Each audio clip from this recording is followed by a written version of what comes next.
Well, I guess I got to gavel them. Hey. We have staff come on down. Okay. Hey, they'll come down when they're ready.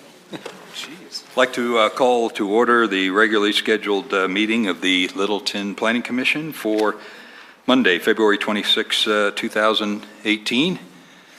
And if we hurry, can you take the roll, please?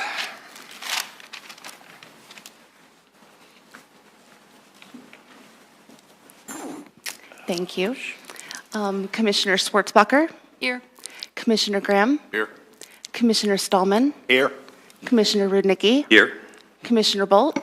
Present. Commissioner Corbett? Here. Commissioner Breidenbaugh? Here. And Commissioner Reynolds? Here. Thank you. Okay, we have two agenda items tonight. General business for Watson Lane and then we're recessing to the community room to go over the Bellevue Avenue corridor plan. Chair Rudnicki, excuse me. Excuse me? There is an error on our agenda. This resolution is actually meant to be a public hearing and not general business. Ooh. It was noticed as such. The only error is on the agenda itself. So this is a public hearing. This is a public hearing. Again, it was noticed everywhere correctly. It was only the agenda itself that it was put in the wrong place.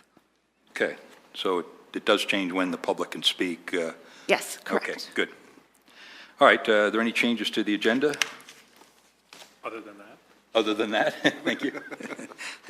Seeing none, we'll move on to minutes to be approved. Do I have a motion for approval of the minutes? So moved. Second. We have a second and a motion. Any discussion? Please vote.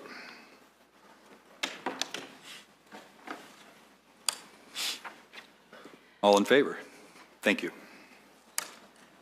Okay, next up is public comment for items, non-agenda items tonight.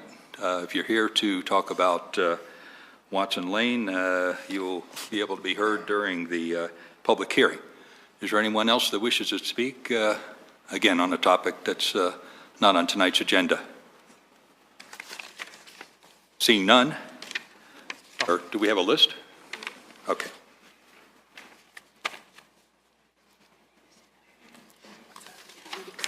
I'm sorry? If you don't mind clarifying. Okay, yeah, he's probably, the first one is. Okay, that's a public hearing.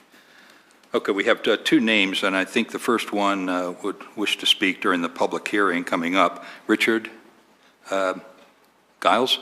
Yes. Do you wish to speak now or wait till the public hearing? Thank you. Next up, Pam Chadbourne, please.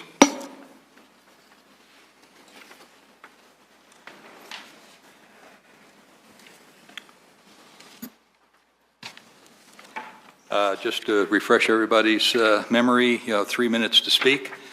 When you have 30 seconds left, recording secretary will hold up a yellow card. When your 3 minutes is up, she will hold up a red card. We expect everyone to be civil, polite, and if you would, speak directly into the microphone.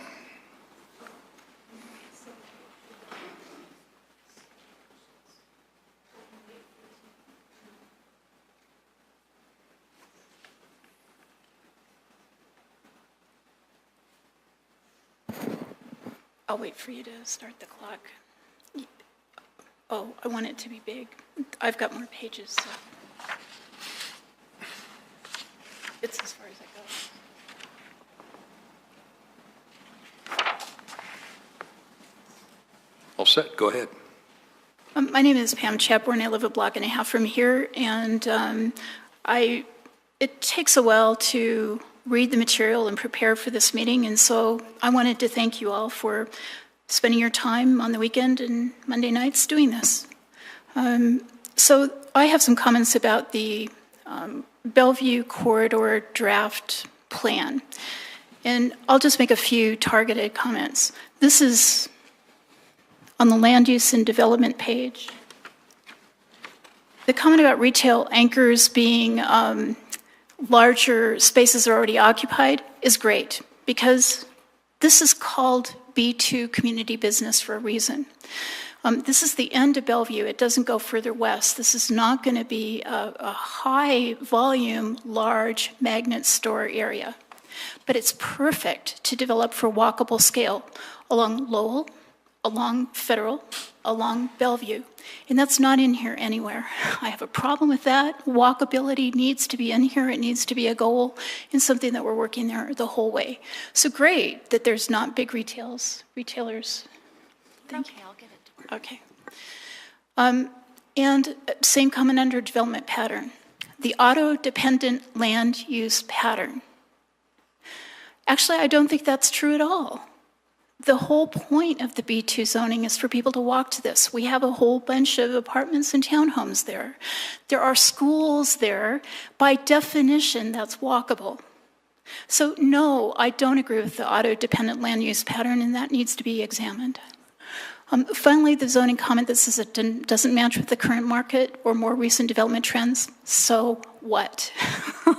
And it doesn't require rezoning for redevelopment, because there are always people who think out of the box and do unusual things, and that's what we need.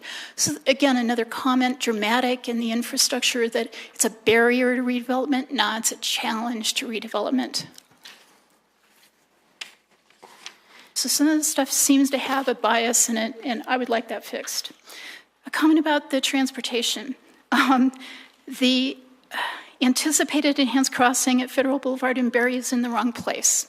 I've said this before, but the curve on Federal is where we need the controls and the protection for pedestrians. Because we got a grant at Barrie doesn't mean that's where we should put it. We need the control where a person was killed and a driver hit that person, not intending to. And she has to live with that for the rest of her life. We need protection at the curve, not at Barrie. Also, there's no mention here of a shuttle bus, and there's no mention of integrated goals for this area compared to downtown Main Street, Aspen Grove, Bellevue Corridor, Broadway Corridor, and Mineral. We need to understand what we want to accomplish with each of these and what we want where. And then we can figure out how best to say what we want to say here, both in the retail part and in the transportation. But we do need a shuttle bus. We kind of need to understand what's where to figure out where that is, and I'd like to see that in there. Let's see, 2 more things. Hope I have time. So this is related. Number 1 goal before we do anything else is to set the character and the scale limits for this area. Again, the character here is really valuable. It is a boulevard. It has a great view of the mountains. It has really neat neighborhoods and a variety of neighborhoods. It is precious. And we need to look at the features and build them, not destroy and be something current, which I think is pretty crummy. So I'd like to see that first there. The rest of my comments are about the July 7th product of our Economic Development Department, which has never been presented here and which must be. I would like you to demand that. This is the front page of the Void Analysis and Demographics Report. And I'll just flash up here. The retail gap analysis shows several of them. What I heard people talk about was clothing stores like Kohl's and shoe stores. Look at the shoe stores down here. And then look at these opportunities, grocery and specialty foods. There's a bunch of other ones. You need this presented. We, the public, need to hear it. Please get this in there. Thank you. Thank you. Anyone else wishes to speak? Seeing none and no more sign-ups, we'll move on to our next item, which is general business, which has been ixnayed. So we'll move on to public hearing. Is the resolution number the same? Okay. PC Resolution 02-2018, a resolution for a floodplain use by special exemption for modification of the Drainage D floodplain at Watson Lane, located at the southwest corner of West Bowles Avenue and Watson Lane. Could we please have a staff report and introduce yourself too? Yes, hi. Thanks, Commission. I'm Carolyn Roan. I'm the Water Resource Manager and also the Floodplain Administrator for the city. And I've also got Carol Kuhn here tonight who can help answer related questions to this resolution. So yeah, what we're here tonight to talk about specifically is a modification of the Drainage Way D floodplain. I know that's not the greatest name, but that is what it's called. The property owner is requesting a floodplain use by special exception in order to modify the Drainage Way D floodplain. The site is currently vacant, and it's in the southwest corner of Bowles and South Watson Lane. As far as where we are in the overall process, highlighted in red there is where we are today, the floodplain use by special exception, which again, as you know, is a decision by you all, the Planning Commission. Also in the works by the property owner is a major subdivision, which includes a preliminary plat and a final plat. There's also been a grading permit application put in already, and then we're anticipating in the future that there'll be building permits. Here's where the site is located. As I mentioned earlier, it's the southwest corner of Bowles and Watson Lane. As you can see up there on the left, that red is a rough outline of the property in question. And Drainage Way D runs at the south end. There's currently a portion of a channel constructed there. It has a concrete trickle channel. And then there's culverts on either end at Brookhaven Lane and at Watson Lane. And then the insert up on the right-hand side, the light blue shows what the existing floodplain looks like for Drainage Way D as it flows from left to right through the picture toward the South Platte River. And again, the site roughly outlined in red there. The proposed project includes a narrowing of Drainage Way D by filling a portion of the existing floodplain. And this exhibit here shows on the subject property where that existing floodplain line boundary is and then where it would be moved to. It's not easy to see on the screen, I know, but the proposed is in pink. And the project also includes completing construction of the channel, which again, is mostly there, but it still needs a little bit of fine-tuning to the grading. This is a cross-section view. If you were to look downstream, on the far right side is where the actual drainage channel is located. And then that solid line is where the ground would be put to. The dash line is where the existing ground is located. So you can see the fill that's being put in there. And then on the photo on the bottom, this is looking the opposite direction. If you're looking upstream, that's an existing photograph of Drainage Way D. And you can see that there's already most of the channel is built there, but there's a little bit of construction there on the northern side of the channel to finish off. So Chapter 6 of Section 10 contains the city's floodplain regulations, and some of the key pieces of those regulations to consider with this project is Building floor elevations are a minimum of 1 foot above the floodplain. Fill materials must be adequately protected from erosion. Fill placement cannot adversely affect the efficiency of the watercourse. Fill placement is the minimum required to floodproof structures. The fill cannot result in increased flood heights or threats to public safety, expense, nuisances, or conflict with other laws. And development in a floodplain that does not have a designated floodway cannot cause a rise in elevations in excess of 6 inches. So as part of our staff analysis, we felt that the application as it currently stands does meet these regulations. A future letter of map revision, that's what LOMR stands for, is a process with FEMA, and that would be done after the fill is placed, and it would remove these future building sites from the 100-year floodplain. And so technically then the floodplain regulations no longer apply when that happens. The applicant's engineer has certified that the design will be done to be reasonably safe from flooding. I put that in quotes because that's the actual language used in a FEMA technical bulletin specific for this kind of work. That technical bulletin talks about areas removed from a floodplain by fill and different construction requirements to be met to make sure that they're still reasonably safe, because there's an acknowledgement that if you place fill, it's a little bit more prone to flooding than if it was on natural ground. And so as we move through the process with the other permits, grading permit, building permits, et cetera, at the city we'll make sure that all of those requirements are met. And this came up because in the site plan that was submitted by the applicant, instead of showing lowest floors being a foot above the floodplain elevations, they were showing window wells a foot above the elevation. And so that's what brought this all up, because FEMA technical bulletin specifically talks about basement construction in floodplains removed by fill. Hopefully that makes some sense.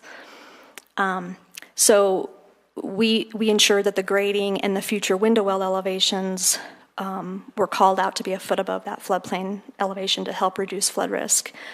And the fill that's being used to shape the channel will be protected from erosion with grass cover. And it's been demonstrated in the hydraulic modeling that that's sufficient to protect it.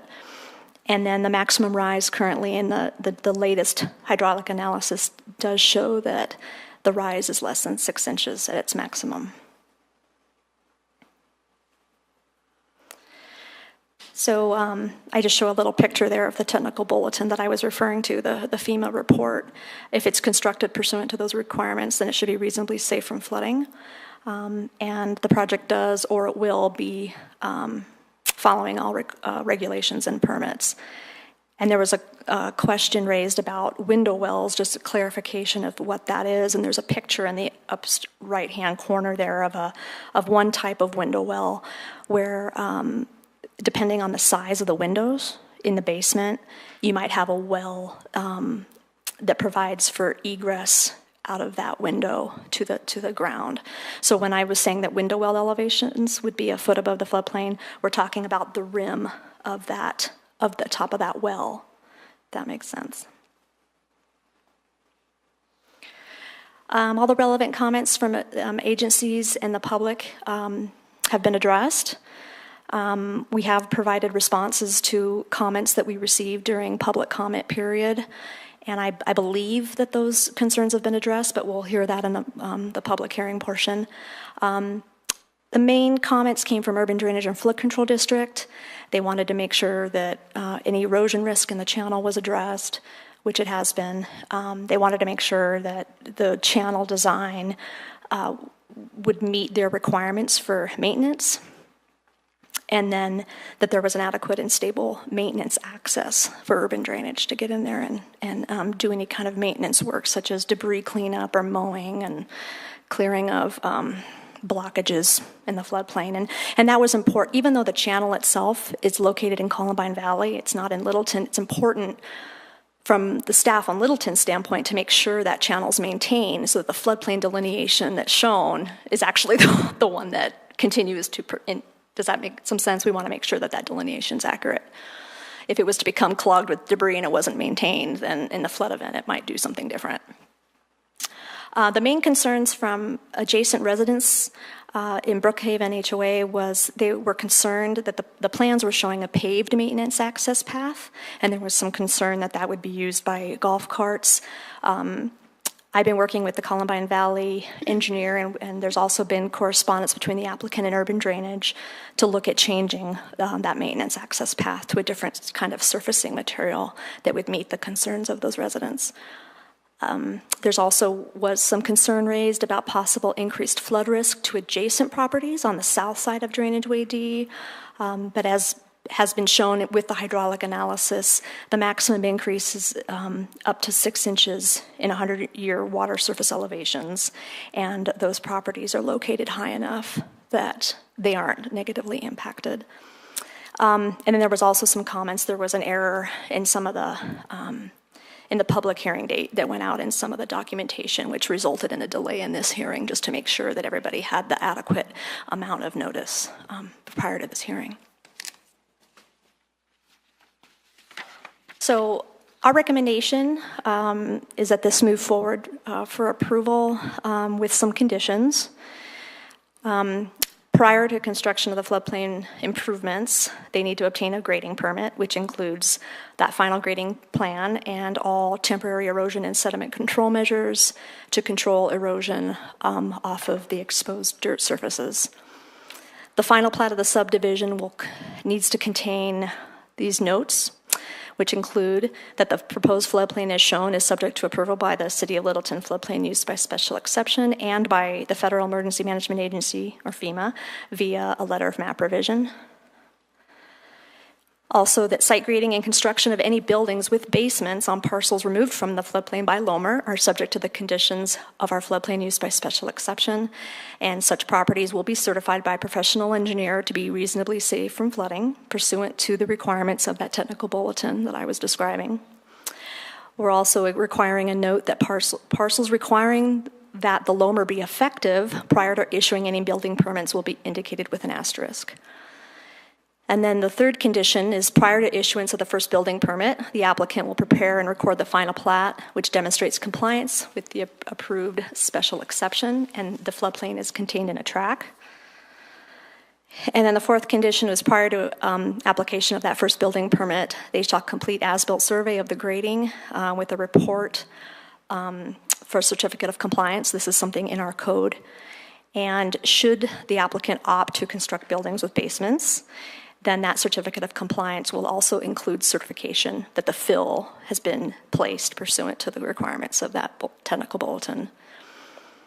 And then they have to submit that letter of map revision to FEMA and obtain approval, and that LOMR must be effective prior to the issuance of any building permits for structures on any of those lots that are currently encumbered by the existing floodplain. And any buildings with basements on such parcels will also be subject to those construction requirements as part of the building permit requirements. And that will come with it as-built requirements showing certification per that technical bulletin that I was mentioning. And that's it for the staff's presentation. Stay here. Okay. Before we get into the technical questions of staff, I neglected to ask the question of the planning commissioners. We'll go down the line here. Who has visited the site? When did you visit the site? And did you talk to anyone while you were there? Start here. All right. I've driven by this site before, but did not speak with anyone. Rob? Did not. I've driven by the site as recently as this weekend. I did not speak with anybody. I have visited the site previously, some years ago, but not recently, and I have not talked to anyone. I visited the site previously. I also visited the site this afternoon. I did not talk to anyone. I've driven by the site multiple times. I have not visited the site recently, and I haven't talked to anyone. I drive bowls every day, but I've not spoken to anyone about it. I visited the site today, and I can verify that Mark was there. I think I saw him there. But I did not speak to him. Thank you for that. Corroboration. Yeah. Let's see it, okay. Thank you. No, we'll go into technical questions of staff. Let's start down here. Okay. I think my questions are more related to the, I assume the engineer is going to make a presentation on the studies that were done? I think the applicant is. The applicant? Is that right? Okay. Yeah. Yeah, I think I'll reserve my questions for that. Okay. By the way, I should mention that after our technical questions of staff, there'll be a presentation by the applicant, then questions of the applicant by planning commissioners. We'll then open the public hearing for the public to speak. You'll have those 3 minutes to speak. Then we will close the public hearing and have a discussion amongst ourselves and come to a vote or a table or a denial. So that's the process. Okay. Any other questions? Yes. So I'm glad that you put in there some of the public comment. I'm eager to hear what others have to say. But you mentioned the golf cart access on the maintenance paths, but you didn't state that as a condition. Do you think that that's worthy of a special condition from staff's perspective? Well, my understanding is that we're going to resolve that here very shortly, so I haven't put that in as a condition. Okay. I guess we could consider that if we needed to. Okay. Thank you. I think I just have questions about what might be built at or above the base flood elevation. I think that might be a little premature right now, so I'll hold off.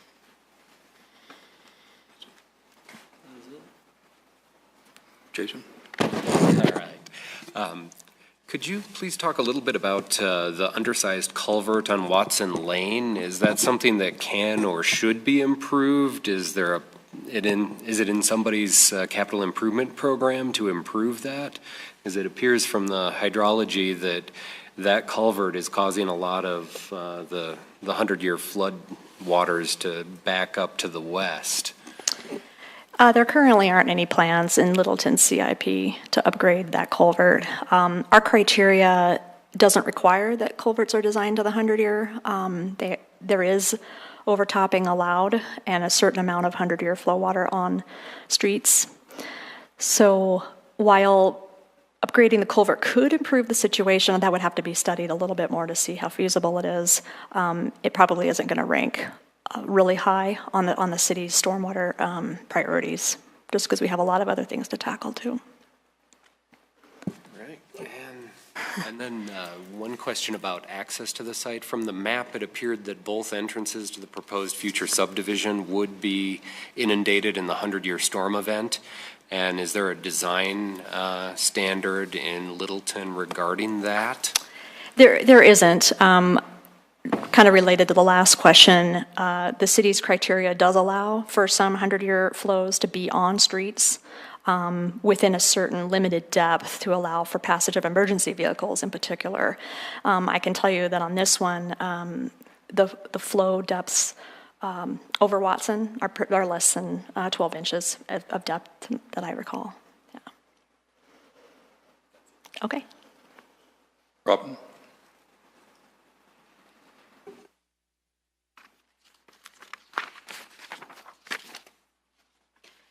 So going through your staff analysis, I'm looking on page 3, where it talks about the modify the floodplain to be mainly contained in a defined channel.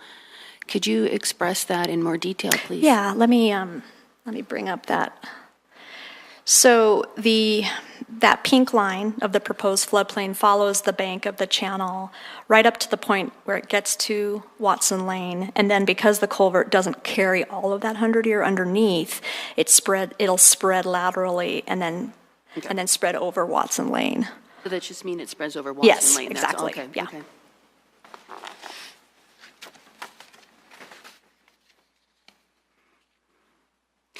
So I was curious where you used the 2008 Clomar application.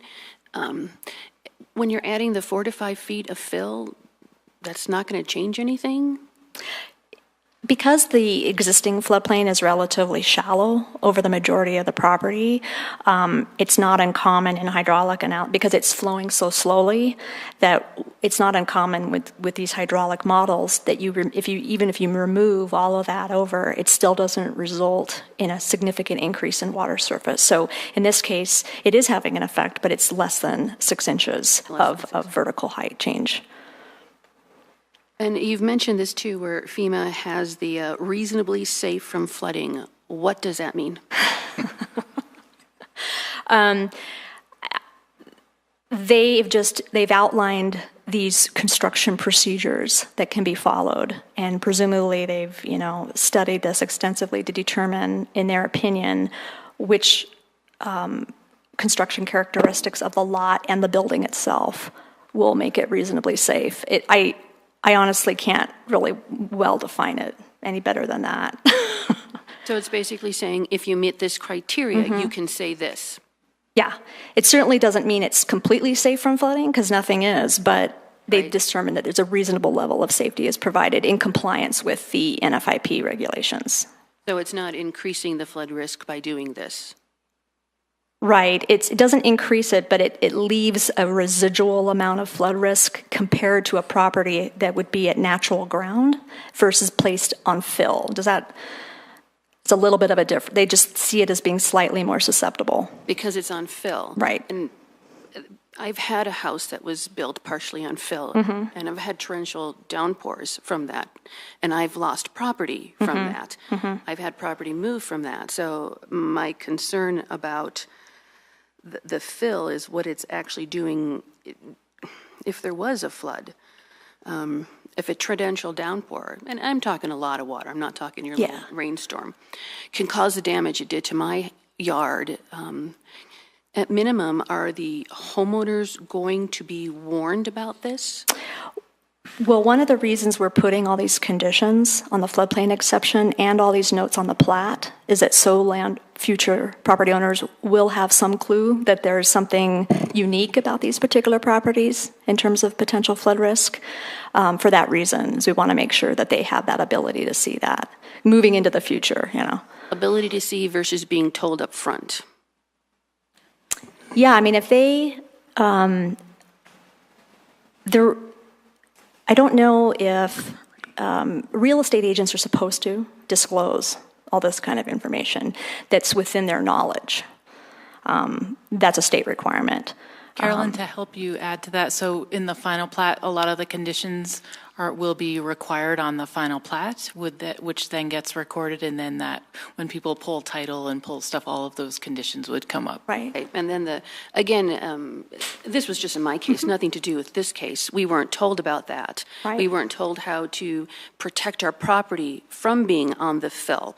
And it cost us almost $4,000 to fix at that point. And this was, I hate to say it, 20 years ago. But so my concern is just to make sure that homeowners really understand what this means, because it's not what you expect. Right. No, if you're a naive homeowner. I understand. Like we were. Yeah. Okay.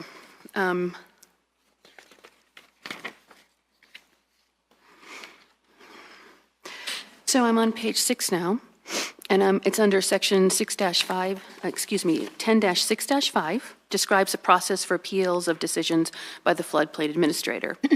And it says that since Drainway D does not have a delineated floodplain, in parentheses it says it's not uncommon.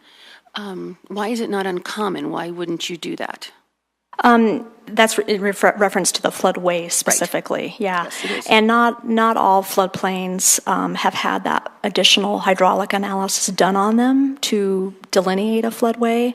I'm not completely sure why Drainage Way D doesn't have it delineated, and the applicant's engineer may know some more background on some of that, having worked in the area for longer.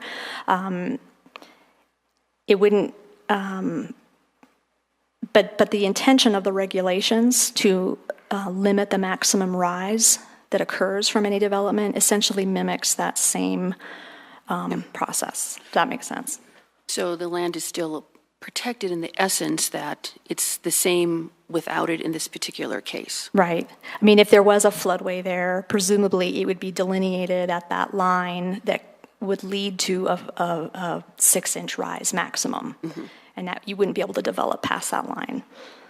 So Carol Kuhn, representing planning, would you clarify the difference between floodplain and floodway, just to refresh everybody's memory? Sure. I know you had the primer, but...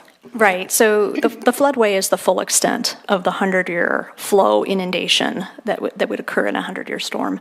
And the floodway is a specific zone within that floodplain that's considered most critical in conveying the floodwaters. And it's defined by doing what they call an encroachment analysis to figure out how much fill could you put in on the fringes of the floodplain until that floodplain elevation rises by 6 inches of a maximum at any given location. So it's sort of at the highest velocity middle part of the floodplain is one way to think of it. Where you can get the most damage. Yeah, exactly. So also in that paragraph, where it ends up with the maximum increase in a 100-year water surface elevation is restricted to the plus or minus 5. This application changes in water surface elevation ranging from minus 0.01 to plus 0.46. Could you show what that really means? Yeah, here, let me grab something.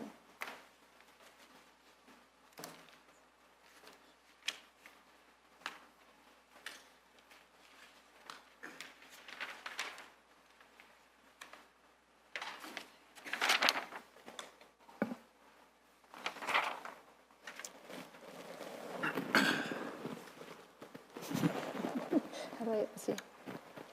There we go. Okay. Let me orient this the right way. All right, so north is up.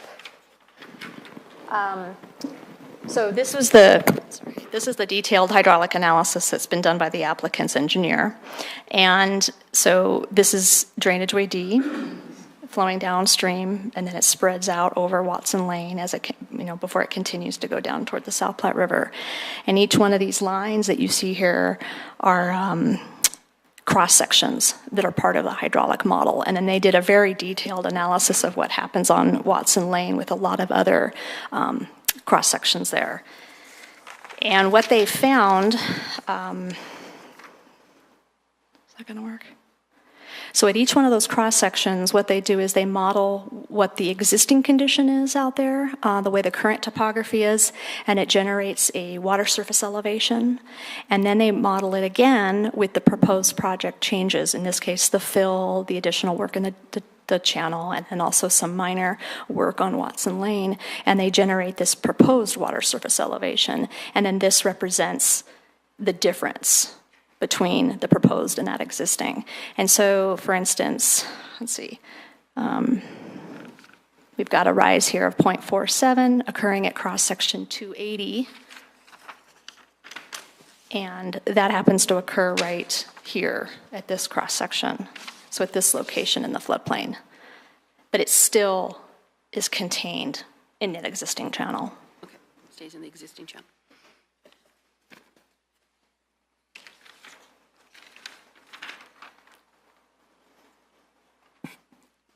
So this is on page 7, where it talks about the city requirements within the floodplain delineation. It says, while it is the city's practice to encourage application of this criteria to structures adjacent to the floodplain, it's not specified as such in a municipal code. That seems strange to me, that if you're encouraging, but you're not putting any teeth behind it. Yeah, in general, there aren't that many applications that come in for work adjacent to the floodplain, but when we do get them, what we try to ask for is that they do meet that 1-foot criteria, even though the building is actually not in the floodplain, but it's immediately next to it. Right. Because it is representing a freeboard, and so it makes sense that it applies vertically if you were actually in the floodplain, but also next to it. However, the rules are written to say in the floodplain, and it's the same way at the federal and the state level. So it's something that the city may be considering changing in their code and criteria to actually make it apply to adjacent properties, but currently it doesn't do that. It seems like if we're not doing the floodway for everything, that if it's truly something the city wants to do, that should be changed. Otherwise, why even have it in there? In the sense that you can't enforce it. That's true, yeah. So that was, And we have a lot of applications that come in, and they voluntarily do it because they recognize that it provides some, protection. But if it's so important to encourage, and this is about protecting safety and the welfare of our community, it just seems like that should be more than just encouraged if it seems necessary. I'm not saying it is. I'm just saying it's strange not to enforce something about safety and welfare in that manner. That's all. Oh, I agree. Okay, almost done. I also agree with the idea that it should be a condition to fix the path. I mean, I don't doubt for a second that you guys are working on it, it'll happen, but it's the planner nature in me that when you have a contract, you just include those things regardless. So I just throw that out there for my thoughts also. And you did mention that you believe that the homeowners' issues were adequately addressed.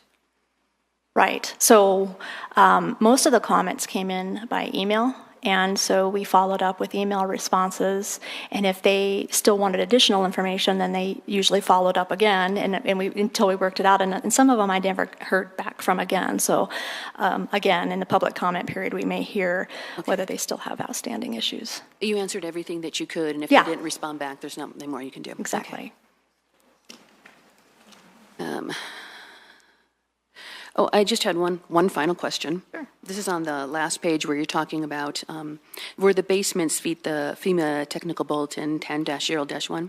Is that that's also something that's the homeowner's going to be aware of?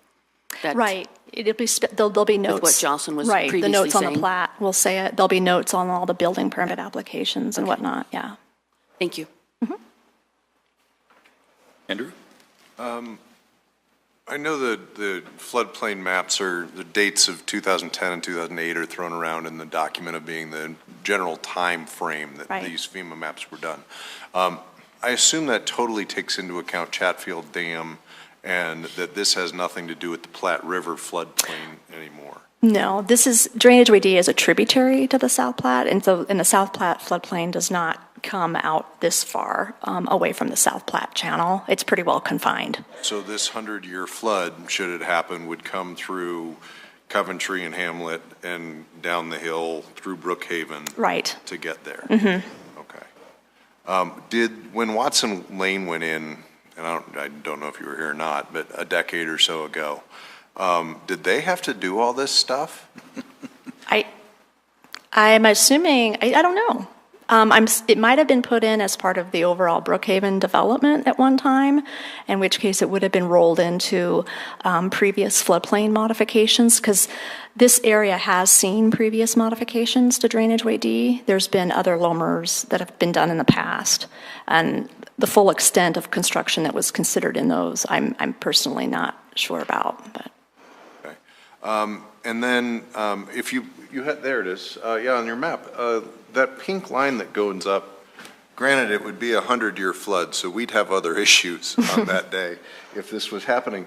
But is all the water then going to be channeled into the homeowners on the east side of Watson Lane? No, what happens here is there's also a drainage way ditch on this side of Watson Lane, so water that spills over the road then comes back to the main channel of Drainage Way D in that swale. That's sufficient to send and that's it been back designed. to the place that it just got kicked out of. Pardon me? It gets kicked out of because it couldn't make the culvert, so it floods back there. Right. There's then another channel that would sufficiently because the over. existing floodplain spills out over there in that same location right now. So it's designed, that swale is designed to bring it back down. Okay. Great, and then the general comment is that this seems to be about the guy who's sleeping in the basement when the 100-year flood comes. That's all I have to say about that. Bruce? One of your bullet points said that a future letter of map revision, I guess is what it is, LOMR, will remove future building sites from the 100-year floodplain. Does that mean they'll really be is that a regulatory designation that they're no longer in the map, or in reality, would they be outside the flood zone because the flood zone will now be sufficiently contained? Yeah, it's kind of both of those things. So they'll redelineate, it's a regulatory line, it'll get redelineated via that letter of map revision process with the new elevations according to the new hydraulic analysis. So those properties in plan view map-wise aren't shown in there. It doesn't mean that there's not still flood risk to those properties, but it means it's outside of that regulatory floodplain that requires mandatory flood insurance. Yeah, and I guess that was sort of what I wondered. I don't know, I mean, so theoretically, that would make flood insurance optional, as in they could get it, but they wouldn't necessarily have to get it. Right. But if you lived here, why wouldn't you get it, kind of question? It's up to the homeowner.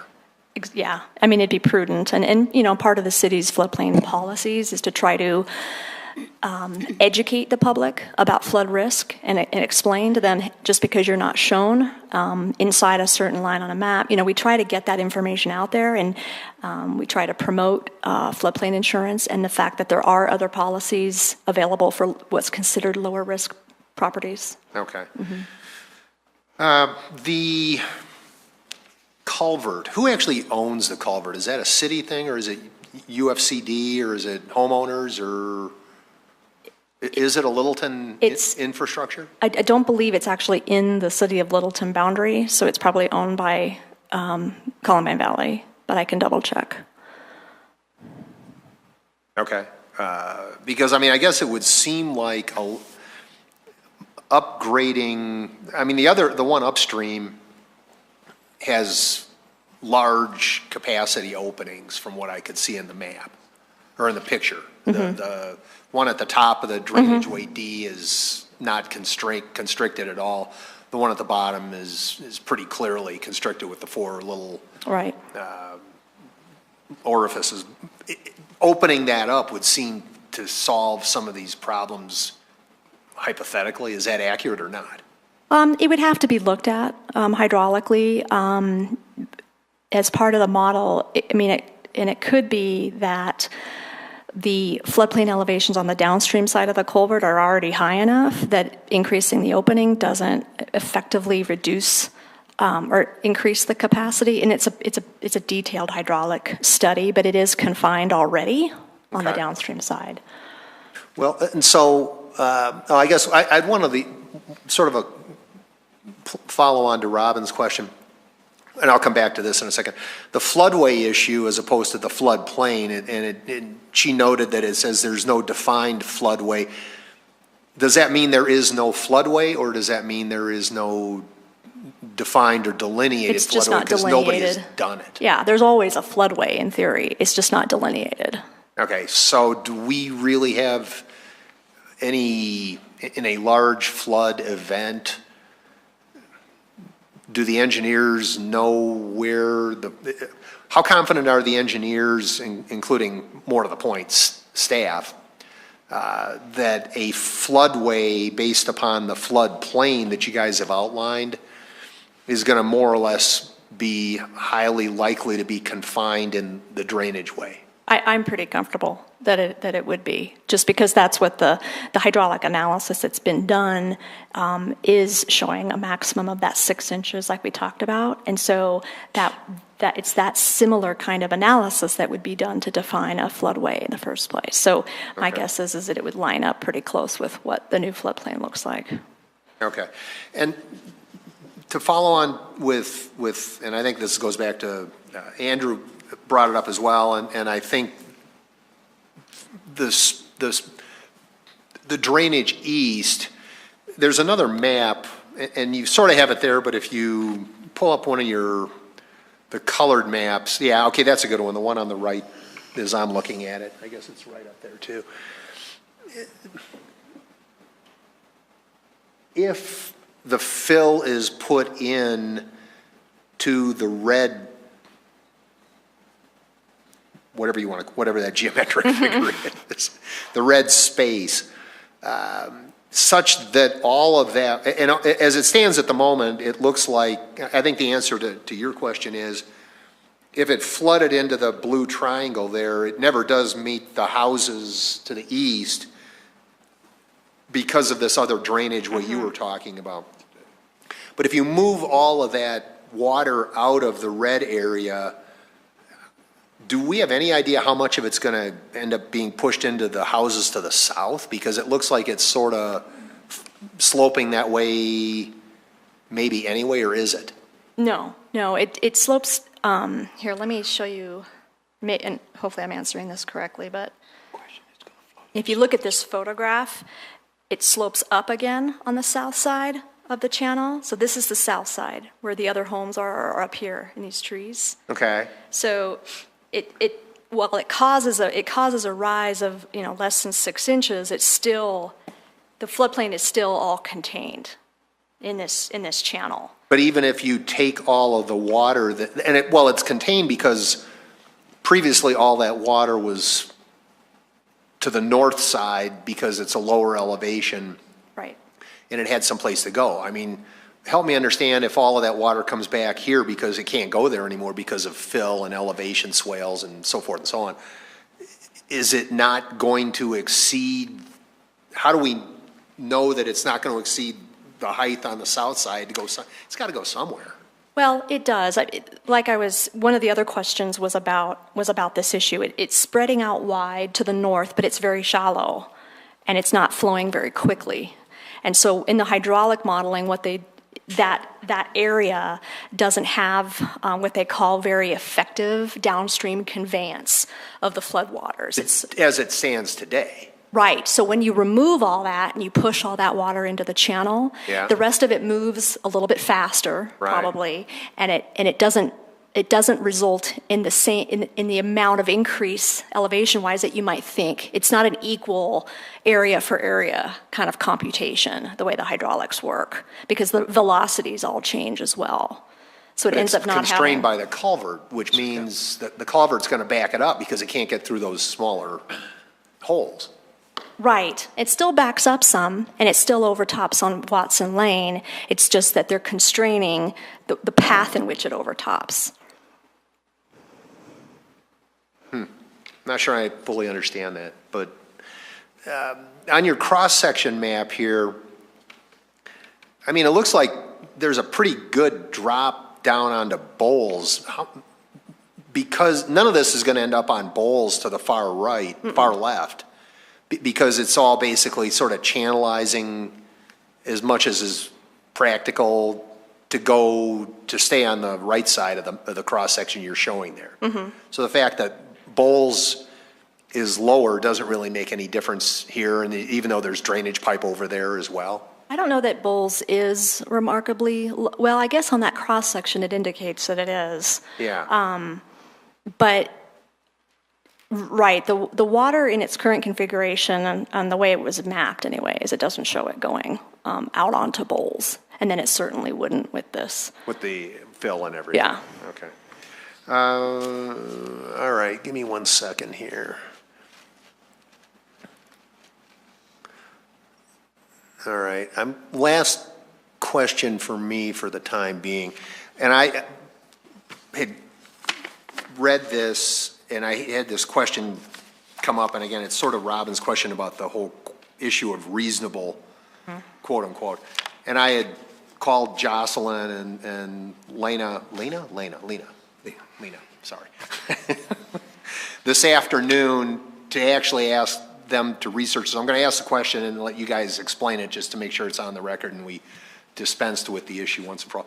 The issue of reasonable shows up in here in a number of different places. Reasonably safe from flooding is a certification that engineers have to make. And so the question of what exactly do we mean by reasonable? And according to Littleton Municipal Code Section 10-6-3 sub E, there's a warning and disclaimer of liability. It says the degree of flood protection required in these regulations is considered reasonable for regulatory purposes and based on scientific and engineering considerations. these regulations shall not create liability on the part of the city or any of its officials, officers, agents, et cetera, for any flood damage that results from the reliance on these regulations or any administrative decision made hereunder. So the hypothetical question is, as collectively agents of the city of Littleton, we make a decision and we accept a special use exception for drainage way D, and somebody comes back and says, well, you know what, you can say you don't assume any liability and we have no, what did we say? These regulations shall not create liability, and we can say that because it's in our municipal code. But if somebody says it was a quote-unquote reckless decision for you to let somebody build in a floodplain where everything we've discussed could happen, how do we know with some reasonable certainty that we do not, as a city, have a lot of excess liability arising from a decision like this? So I would say, first off, obviously anyone can always sue us. But as long as the city and the Planning Commission are following the guidelines, engineering guidelines, drainage guidelines, and acting in a discretionary manner, this is a discretionary act, and not acting outside of those guidelines, you have a reasonable expectation that a court would not find the city liable. So as long as you are acting in that discretionary manner, meaning that you didn't go outside of the guidelines, and in this case, floodplain guidelines, engineering guidelines, then you should have, and the city code, then you should reasonably expect that a court would not find the city liable. Okay. And obviously, it's a fact-based inquiry, so it would obviously depend on the case that hypothetically could be brought forward, but yes. And I mean, there are a lot of variables in a decision like this for fairly obvious reasons. That you know, the amount of water, the 1% or 1 in 100 versus a 1 in 500 versus how much fill versus hydraulic flows, so forth and so on. So what in layman's terms, if what we're sort of saying here is that FEMA's got recommendations and technical bulletins and so forth and so on, and we have municipal code, and the engineers are telling us that these are the way these things tend to work, there's a degree of reliance we can reasonably place on all of that collectively we're not exposing the community or the city to a lot of excess risk. Yes. Okay. That's it. Okay. All my questions are going to, I'll give you my conclusion, and then we'll backtrack with the questions. Standing at the site, the drainage across Watson Lane makes no sense at all to me. All the improvements have been put in, but it makes absolutely no sense. Let's see. My first question was about the fill you're adding. Looks like you're adding about 5 feet of, well, applicants making 5 feet of fill in the center of the site and at the south end near the raceway water, an additional 5 feet there as well. So I figured that out from the charts. And you stay, the analysis states that the overflow at Watson Lane will occur across Watson Lane. My question is how? It sounds like you're saying that there will be an additional swale between Watson Lane and the east side of this property that will channel the water towards the north, and then wherever it can, it'll just sheet across Watson and then head south again on the swale on the east side of Watson Lane. Has an analysis been made on the east side of Watson Lane? Can that swale handle that water? Right. Yeah, that was part of the hydraulic analysis that was done.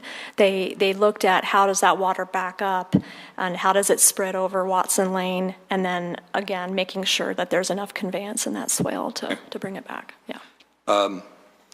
Standing right there at the inadequate culverts under Watson Lane, you look to the south, and you can tell right away, looking right at Watson Lane, that Watson Lane is a dam.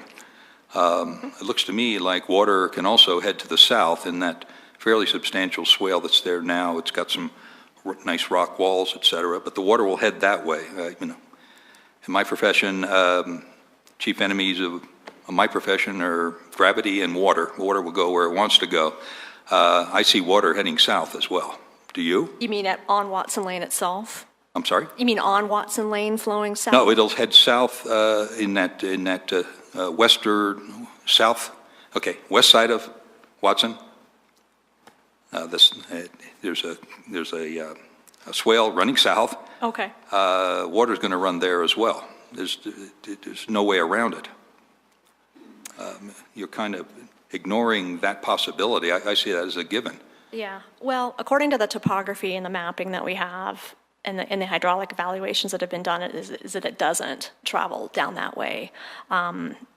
Sometimes, I have found that grades can be pretty deceiving in the field when you're looking at it. It might look like it's going one way when it's really not. Shallow grades are very. I didn't have a transit, so yeah. Yeah, but it can be deceptive.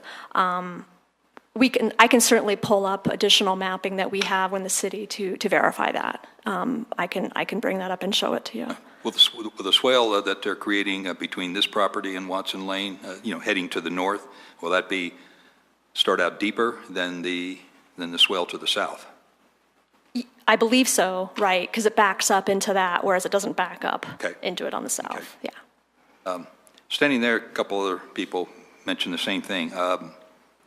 The inadequate culverts under Watson Lane. The simple solution would be, not simple when it comes to money, but to improve the culverts on Brookhaven. The Platte River could run under those. They're very large culverts. Watson Lane has, maybe 1/20th or 1/30th of the capabilities as Brookhaven. So that's just, that should be improved, really. And it would solve everything, I think, and solve the sheeting action that I know it's 1 out of 100, but it'll happen. Let's see. This is a question for staff. The site's going to be elevated 5 feet. When you're figuring out height limits of new structures, is the height limit based on the original grade, or will it be on the 5 feet of fill that's been added? As you know, in the future, should this entirely get through the platting process, assuming it gets approval with the special exception, and they actually get to the point where they're selling the lots, at that time, any building would be, have to meet the height requirement of the code. But what is it based on? The 5 foot extra height or the original height? Based on the new elevation. Ground level. It'd be the new elevation. Ground, wherever the ground is, yes. The new ground. Okay. There were conflicts on the dates of this hearing. Why did that happen? The applicant, by mistake, had a typo in the first notice that was sent out to the neighbors. So in order to meet the city requirements for noticing, it was pushed off till this date tonight. I see. Okay. I think the rest of my questions can wait for the applicant. Thank you. Okay. Any other questions of staff? Seeing none, thank you. Does the applicant wish to make a presentation? He's standing, I guess he is. If you could state your name and address. Frank Trainer, 5910 South Watson Lane, just south of the property, 2 houses south.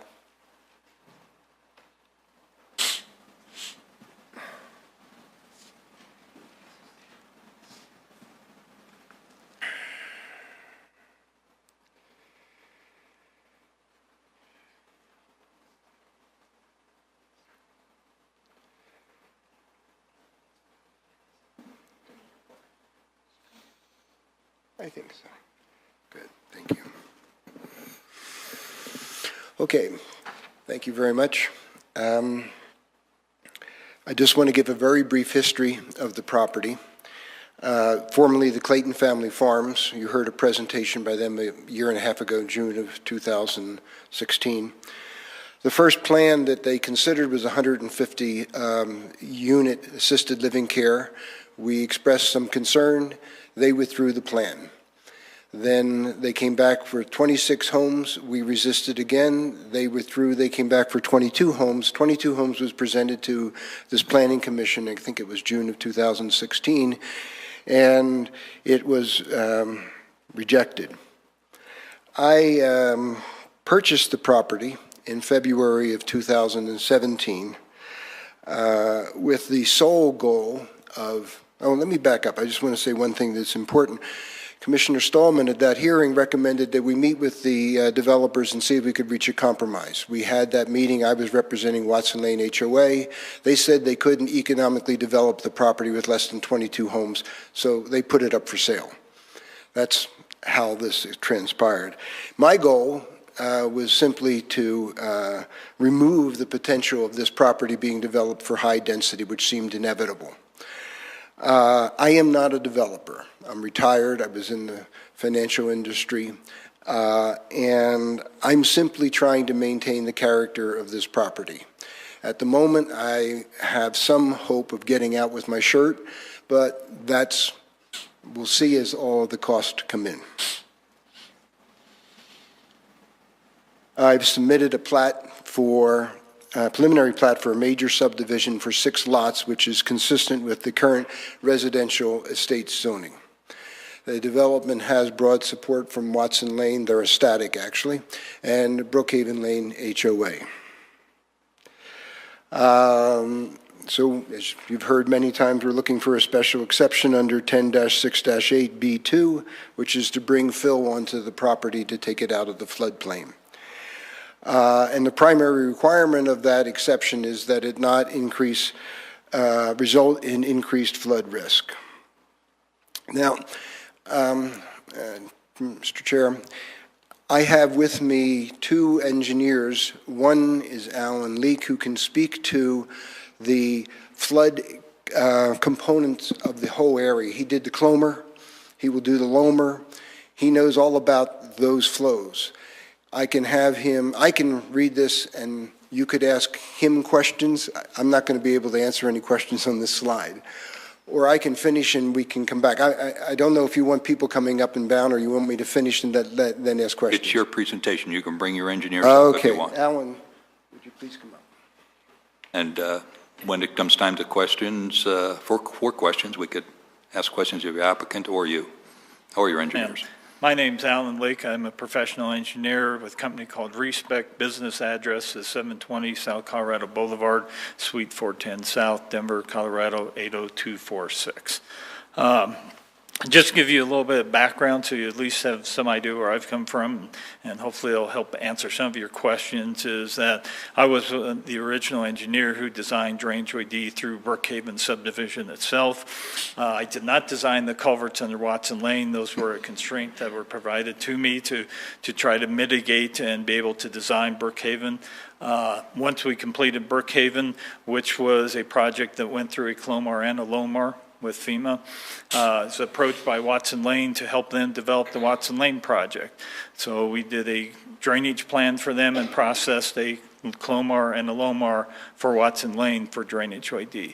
And of course, out of that process, the fact that the culverts under Watson Lane were undersized, the Watson Lane project had to design a collection system on the east side of the road to collect the water that came over the top of Watson Lane and bring it back to Drainage D. So subsequent to that, and as part of the Brookhaven subdivision, the design of the Drainage D channel is always anticipated to be a fully designed trapezoidal channel, so that both properties on both sides of the channel could develop equally. So when we did the design for Brookhaven Lane, our Brookhaven subdivision, we anticipated the development of this property and thus the design of the channel to go within a proposed drainage easement to be owned and maintained through Urban Drainage Flood Control District. So I think the real key items related to this is Frank has on this slide is that, when we started Brookhaven Lane, the flows that were designed or having to be designed to were actually twice the amount that they are currently. It was during our design process that our town of Columbine Valley went and built a project upstream that diverted a bunch of water away from Drainageway D to another drainageway. This development itself, as being proposed, will not change the direction of flow in Drainageway D. It will still flow from Brookhaven through Watson Lane Culvert and down to the South Platte River. We did prepare the floodplain engineering study to show what the effects of this development would have on that Drainageway D channel and the water surface elevations. And it's consistent with the FEMA regulations. It meets the FEMA regulations, the city's regulations to allow development to confine drainageways into a defined drainageway. I would be happy to answer the questions that were presented prior to me coming up here, if that would be helpful at this time, and then I can either turn it over to Frank or let you guys continue to ask me questions regarding the floodplain. We'll wait till your presentation is all done, and then we'll ask questions, okay? Okay. So some of the questions that were asked about the floodway. So a floodway is a regulatory process. It is not a physically based process. It basically says we want to regulate development in floodplains such that if you were to encroach and build on the sides of a floodplain, that at some point that water is going to rise in that floodplain. And we want to make sure that it doesn't rise up to more than a certain limit. FEMA regulations used to allow a foot rise in a floodplain. Current regulations allow a half-foot rise in a floodplain. And that process of delineating where that encroachment in the floodplain creates that half-foot rise is what's defined as the floodway. A floodway for this drainageway was never put in place, realizing that the drainageway was going to be designed to contain the 100-year flood and would be covered under an easement, which would be maintenance eligible under Urban Drainage and Flood Control District. So any type of further encroachment into that drainageway would be controlled by Urban Drainage and Flood Control District. So there was controls in place with the easement that there would not be any further encroachment once these two developments were put in place. Second question had to do with the Watson Lane culverts, and again, those were in place either during or prior to the Brookhaven development.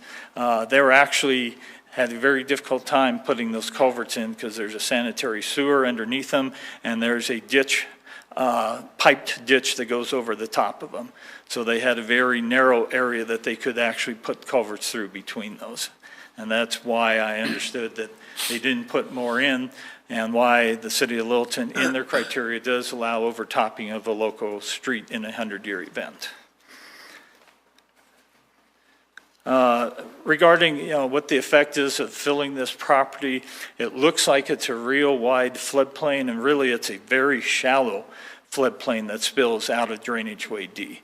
And so although it would look on the face that there's a lot of water that would escape that way, in actuality there's not a water that would overtop currently and drain to the north. So by filling that property, it does increase the conveyance of the drainageway, but it also doesn't take away a lot of the conveyance that was there prior. As far as the overtopping of Watson Lane, it's very deceiving out there because it's so flat. Our modeling with hydraulic models was done based on topographic information, survey elevations down to the 100th of the foot.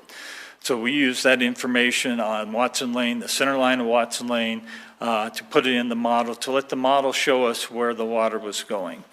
One of the questions was, does the water go south? The swale on the west side of Watson Lane, on the south side of Drainageway D, is actually a drainage that comes from Brookhaven from the southwest and drains to Drainageway D. So that swale actually goes uphill from Drainageway D to the south. Certainly during this 100-year flood, water would initially back up into that until it reaches the level that it overtops Watson Lane and then would continue to spill. But that swale was designed to be able to contain that flow as well. So at this point, I'll go ahead and turn it back over to Frank to finish his presentation. I'll be happy to come back up and answer any questions you may have. Sure. Thank you.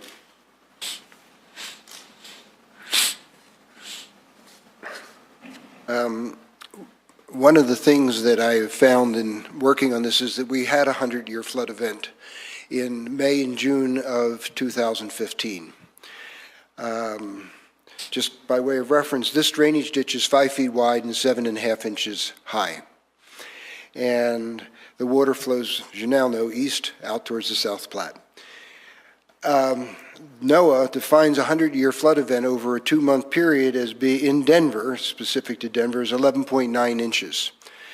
In May and June of 2015, we had 13.2 inches of rain. It's taken from the U.S. climate data for the Denver area.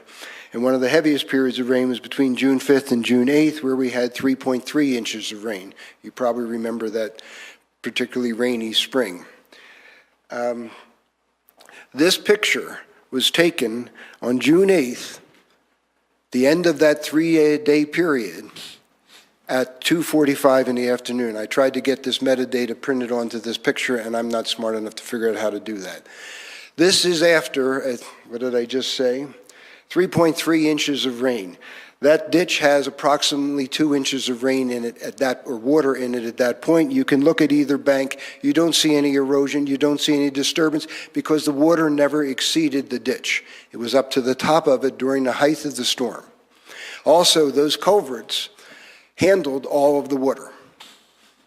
I know this because I went out to observe it because at that time I was on the opposite side of the fence with the development of Clayton Family Farms.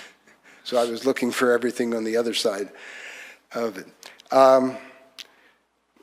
In the 8 years I've lived on the street, the water has never come across Watson Lane. As Alan just said, it's a very shallow property. I never even saw water at any time draining into Drainage Ditch D, but that's just anecdotal observance from somebody who lives on the street 2 houses down. So I think we've met the standard. We're going to develop a consistent with the Clomer, the 2008 Clomer. Phelps Engineering has certified to the city that it's reasonably safe from flooding, and I think we've met the requirements of 10-6-8B2D. And that's the end of my presentation. Questions, please. And I just also add, I have an engineer from Phelps Engineering, so if it's a question about the property itself and how the drainage works, Frank Firo, who's sitting back here, can answer those questions, and anything about the drainage ditch itself and the overall planning, that would be Alan. I can't answer any engineering questions. Fine. Questions of the applicant? Or well, go around the horn. Robin, anything? Just to the engineer dealing with the fill, could you just explain to us how it's going to be taken care of so that it's stable? In layman's terms.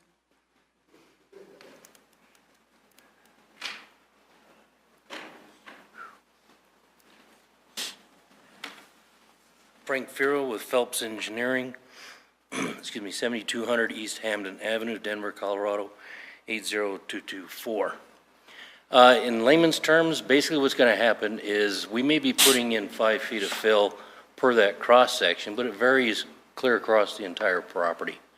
Primarily the 5-foot fill is actually up against Drainage Way D, and that's so that we get the top of the fill at least a foot, preferably 1.5 feet over the top of the water surface elevations that have been presented through the Clomar and the hydraulic modeling. As far as the grading goes, they're only going to be able to put dirt down in about 6-inch lifts, and they're going to have to compact it, and it's going to have to be tested to make sure that it meets those compactions, the compaction testing that has to be done on it. And this is going to continue all the way up until they get to the very top where the plan is for the new elevation of the ground. So the stabilizing where it's sloping down the most, what is it that keeps that in place then? It's still just, it's the compaction. But then there's the ground cover of some sort on it too, right? Well, that has to be stripped first. Okay. Yeah, all that has to be stripped. We take about 4 inches of it right off the top.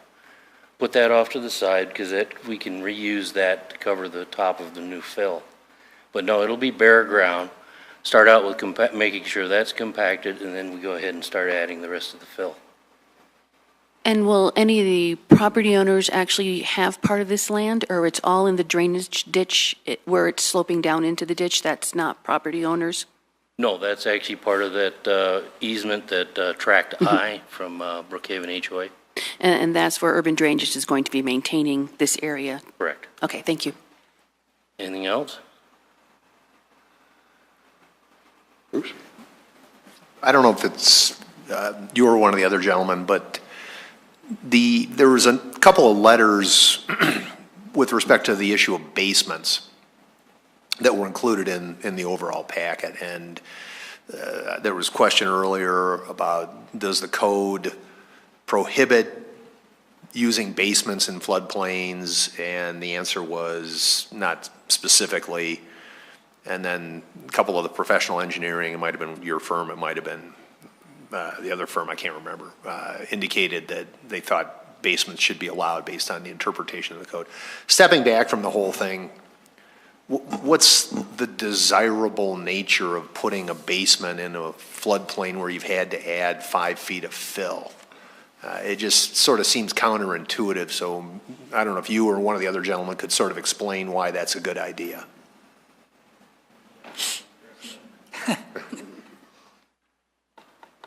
This probably comes back to the question regarding FEMA's reasonably safe from flooding. That bulletin was originally put in place because of significant flooding in the eastern U.S., where the water levels in those drainage ways and channels stays up for days and days. And that water is able to seep and increase groundwater levels in adjacent areas that had been filled previously and people had built basements in there.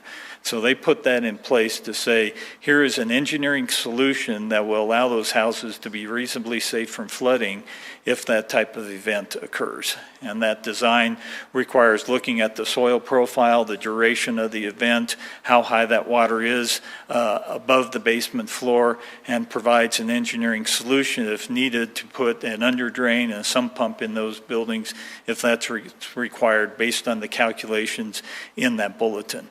The nice thing about living in Colorado is for most of our area, our storms are short and the flows in these drainage ways aren't there for very long. So in the reality of this case is that we might have flows in drainageway D for a couple hours after a 100-year event, and then that water is going to dissipate out and really won't even have a chance to saturate the ground far enough to even get to the basement. But our recommendation was, let's follow these requirements, even though they're not a requirement. It's good engineering practice to do such. Okay, thank you. Yeah. I just have one question for the gentleman from Phelps. So you said that a lot of the fill would be on the north side of the culvert in order to build that up. What is the south side of the culvert? Will it be the same height? This cross-section goes only until the middle of the drainageway D. No, that cross-section actually went clear across drainageway D. If you can zoom in on it, you'll actually see that we have the property lines where the easement lines, the property line on the north, and then also the easement line on the south. And what you'll see is that the actual 100-year water surface elevation is contained completely inside the boundaries.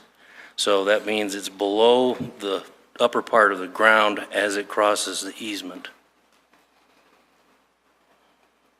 Is there a different cross-section that I'm not seeing? That was the one that you were talking about, the one that was in the city's presentation. Staff report, yes.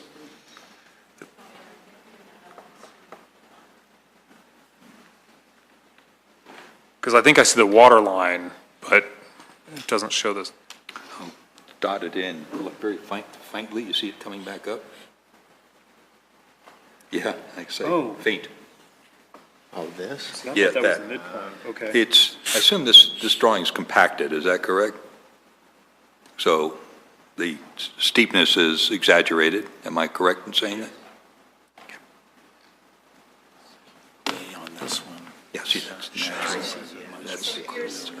Yeah, But they section can A8. fit it in. Right.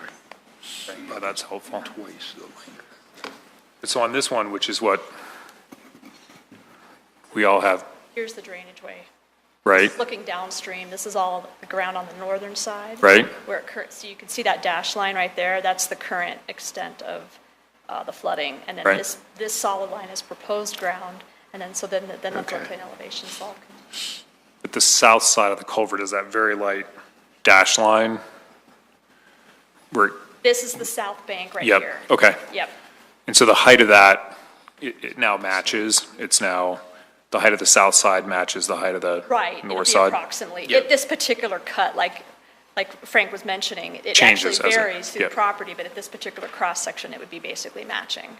Okay, I just misinterpreted that, so I apologize. So it is, okay. Thank you. John, you have anything? I have a number of questions. The first one would be on the Clomar 100-year water surface elevation. Is that 5326.1? Yeah, there's probably a little confusion because the Clomar was done in a different elevation datum than the current development is. And there's about a little over a 3-foot difference between those two. So I don't know if that helps address what I think your question may be. Okay.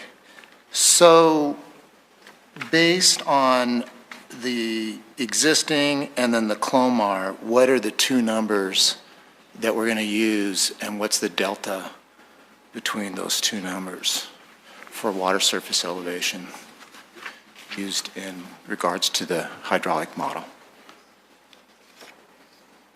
So what I'm referring to is my letter of August 24th, 2017 to Carolyn Roan. It has a table in there of RAS results. Table 1, yeah. Okay. So the post-project numbers are the floodplains after the project based on the other datum. And if I remember correct, and Frank, correct me if I'm wrong, but I believe you add 3.1 feet to that, and those would be the regulatory numbers. Okay. Section 3.0. Okay, 3.01 feet, so essentially 3 feet. 3.01, okay. Is that at a particular cross-section? So in this table, you'll see a cross-section number, and those cross-section numbers refer to the cross-sections that Carolyn shown in her presentation. The cross-sections that we really are dealing with are from 270 to 290, Right. those 4 cross-sections. Right, for the drainage OD. So from that, you can see that the numbers would go up from, and I'll put them in current datum, 26.3 feet elevation to 26.38 feet. Sure. Yeah, can you put table 1 up there?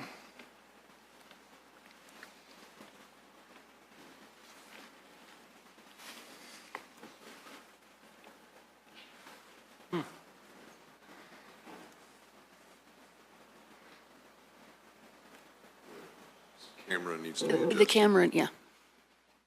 Oh, there you go. Yeah, so it's the 270, 275, 280, and 290. And let me pull this down so you can see the title, or let me zoom out if I can here.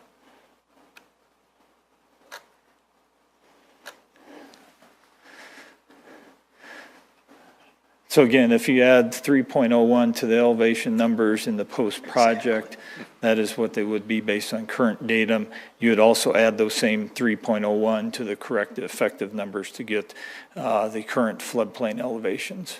Okay. And I do want to note that there is a correction there on cross-section 290. The correct effective is actually 22.91, which is 0.46 lower than the post-project.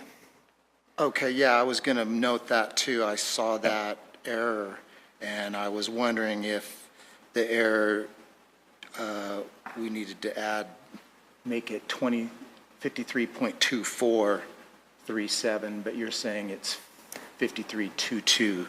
That's correct. Okay, so that was a foot high in the presentation that, Right. in the package. Okay. All right.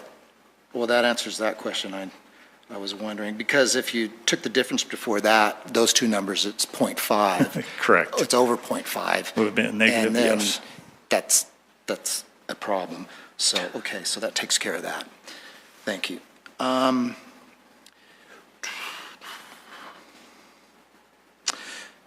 The Brookhaven Tract 1 drainage channel was brought up as not, can't be used as part of the hydraulic study, I think, in one of the comments from a landowner or adjacent resident, and I didn't really know how that was addressed. So originally, Tract I was a drainage tract for purposes of drainage for the channel that was built with the Brookhaven subdivision itself. And there was an easement placed over that so that urban drainage could have maintenance eligibility to allow the Columbine Valley to get maintenance assistance from the district for doing that. There's been confusion because at one time it appeared that that easement had been vacated. But I believe, and Frank, if you have it, has a letter from Town of Columbine Valley says, no, the intent is to have that as maintenance eligible through urban drainage. Okay.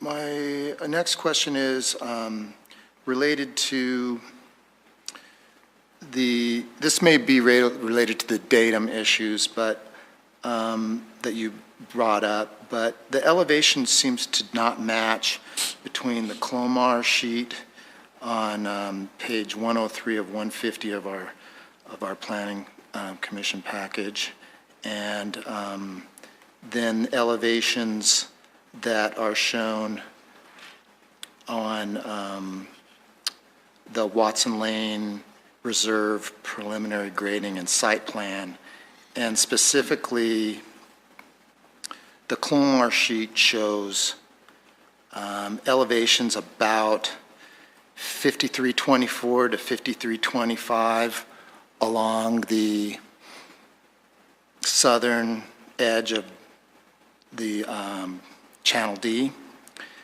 And the preliminary grading plan shows elevations 5326 to 5327 along roughly that same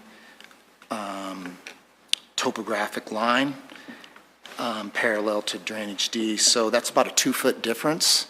And I was just wondering which one is right. Well, I will tell you from the floodplain elevations, the numbers in my table 1 are the correct elevations once you adjust for the datum difference. I'm not sure where the 24 elevations came from. Yeah, if you look at that Clomar sheet, that same area, and compare that same side of the channel on the Watson Lane grading and site plan, you'll see what I'm talking about. They don't match. So that's a concern that I have on. Okay, I may have to have you point specifically where those numbers are, and then maybe I can respond. Yeah, if you pull up the first one, it would be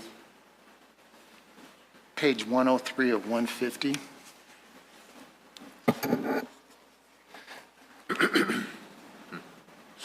Package.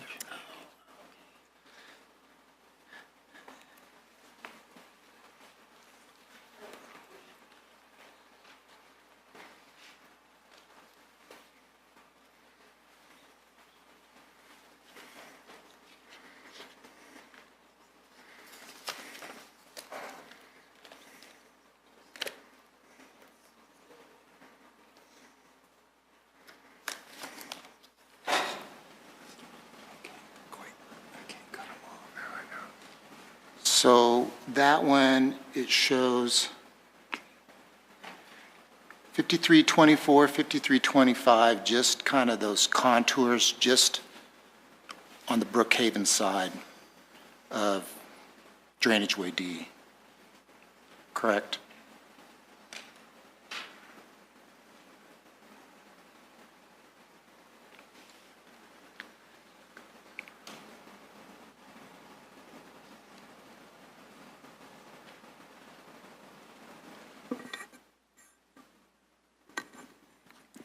Commissioner Breidenbaugh, would you mind repeating what page you're on? It's page 103 of 150 of the Planning Commission packet. Thank you. And so I'm looking at that drainage way detail and the topographic elevation lines just to the south. And they appear to be 5324, and then the next line up is marked 5325.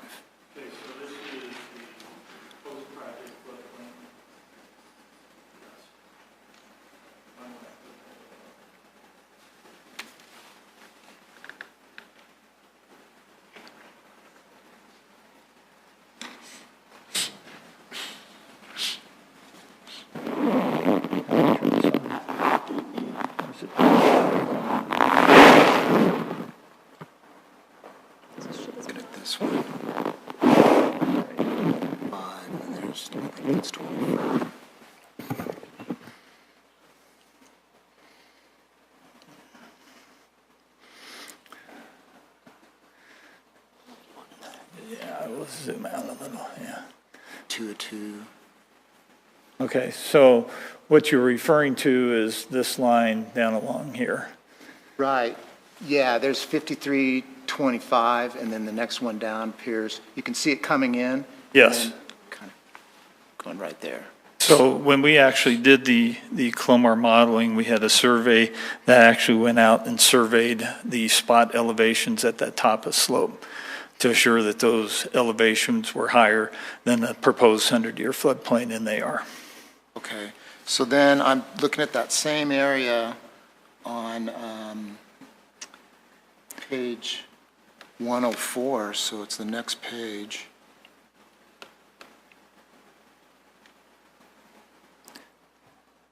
Is that, I don't know. And on that page,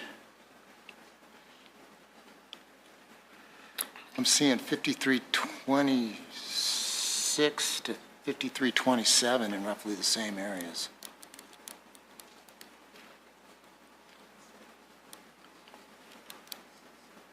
So I believe that the mapping over in the Brookhaven subdivision there is from a design map when we did Brookhaven.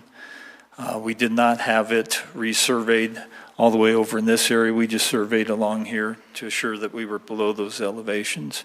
So there could be some differences between what was designed and what was actually built in this area of the subdivision, if that's the discrepancy you're referring to. Okay, yeah, yes it is. So you're telling me that these are the correct elevations and the data wasn't as robust in the Clomar? So, for the survey data.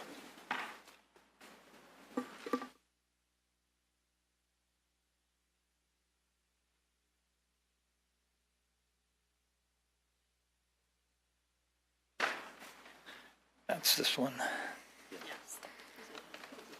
Okay. And I'm going to try to arrange this that same direction.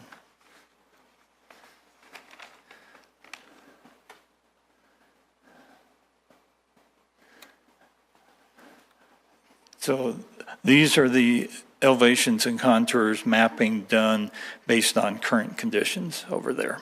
That's correct, okay. Which is more current than the information I had for this map. Okay, yes. That's understandable. Yes. All right. Thanks for that clarification. Sure. John, I hesitate to do this. Can I step in a second? These kinds of questions could, in order to move things along, could you make a list of discrepancies and give them to staff who could give them to the applicant? Sure. I just have one more. One more? Okay, go ahead. Sorry.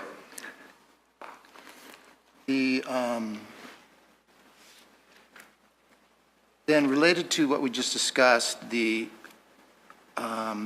respec letter on page 41 has differences between the overtopping and culvert flow of 98 overtopping and 190 CFS culvert flow changed to 78 and 210. And are those related to the more accurate elevations? So what that's related to is with the fill on this proposed project that will raise the water surfaces slightly upstream of Watson Lane, that provides more capacity to push that water through that culvert. And so it's because of that that culvert is actually taking more water than it does currently, and the amount of spills over Watson Lane will be reduced accordingly. All right, that answers my questions. Thank you. David, anything? No. I'll pass. I just have one question. Maybe the owner of the property. Has it been resolved what to do with this maintenance road, whether it's to be gravel and dirt, whether it's going to be paved? How has that been resolved, if any? Well, I had communication with Urban Drainage this afternoon, and they approved, Frank, Brian, what did you call it? 6 inches of road base? 6 inches of road base filled with gravel.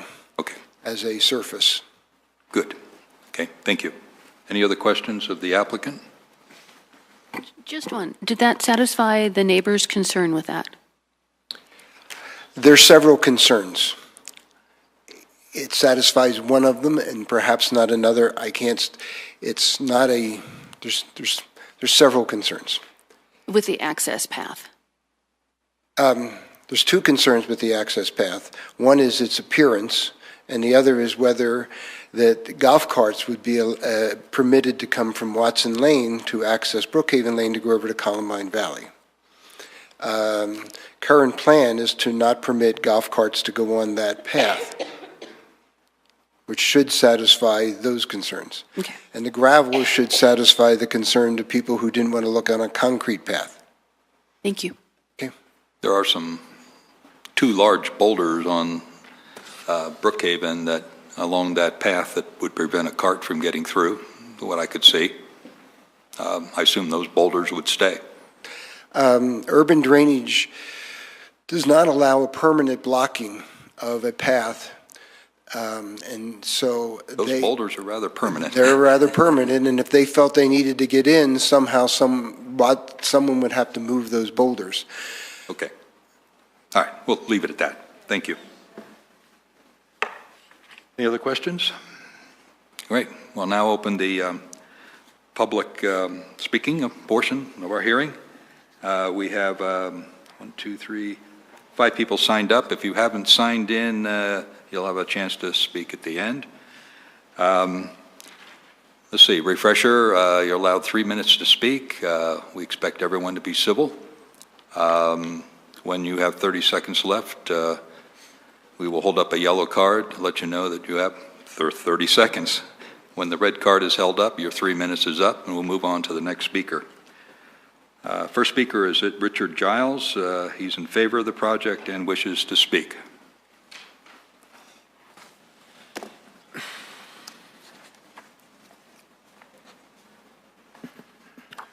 My name is Richard Giles. My wife Barbara and I own the property at 27 Brookhaven Trail, which is our east boundary of our property is on Watson Lane. Our north boundary is on the ditchway. So we're very relevant to this project. First of all, I would say that we are in favor of the project as it has been developed over the last 3 or 4 years. We bought the property in May of 2014, and we've been through the decisions here at the chambers regarding the other proposals.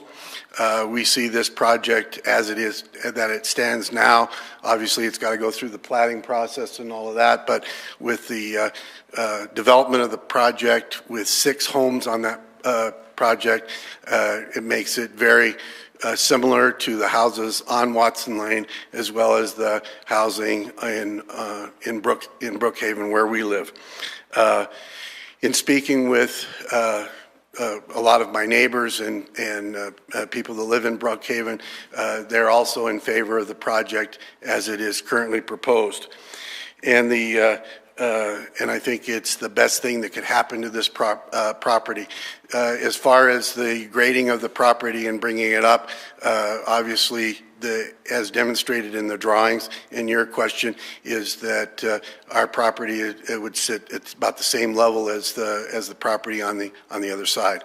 So I think it's very relevant to have this project happen the way it's proposed. Thank you. Thank you. Next up is, I'll get first name is Rich can't pronounce. Okay, thank you. You'll pronounce it when you get down here. You're in favor of the project and obviously you wish to speak. Yes, my name is Rich Gunlickson, 17 Brookhaven Trail. I'm the president of the Brookhaven HOA at Columbine Valley. Our HOA owns the property on the west side of the development and owns the property on the south side, Drainage Way D, Tract I. We're in support of the development, but we have not finalized any details of the modifications required to our property on the Drainage Way area. We understand the need to raise the property out of the floodplain. We have no issues with that, but we still have a lot of details to work out as far as the Drainage Way D is concerned and the access through that area. And that's really the issue that we have is just trying to understand what we're going to have. Those boulders kind of delineate between Tract I, Drainage Way D, and our Tract E, which does not have any easement or access agreement with urban drainage or the town of Columbine Valley. So I guess that's where we are. We need to work out details still for any work on our property on Drainage Way D. Thank you. Next up is Mary Pulaski, who has a question mark for yes or no in favor or not in favor. She does not wish to speak. Do you still not wish to speak? Okay. Marilyn Walls, the same way, does not wish to speak and wasn't sure whether she's for or against. Do you wish to speak? Thank you. Next up is Pam Chadbourne, who didn't say whether she's for or against, or whether you want to speak. She's rising, so she wishes to speak.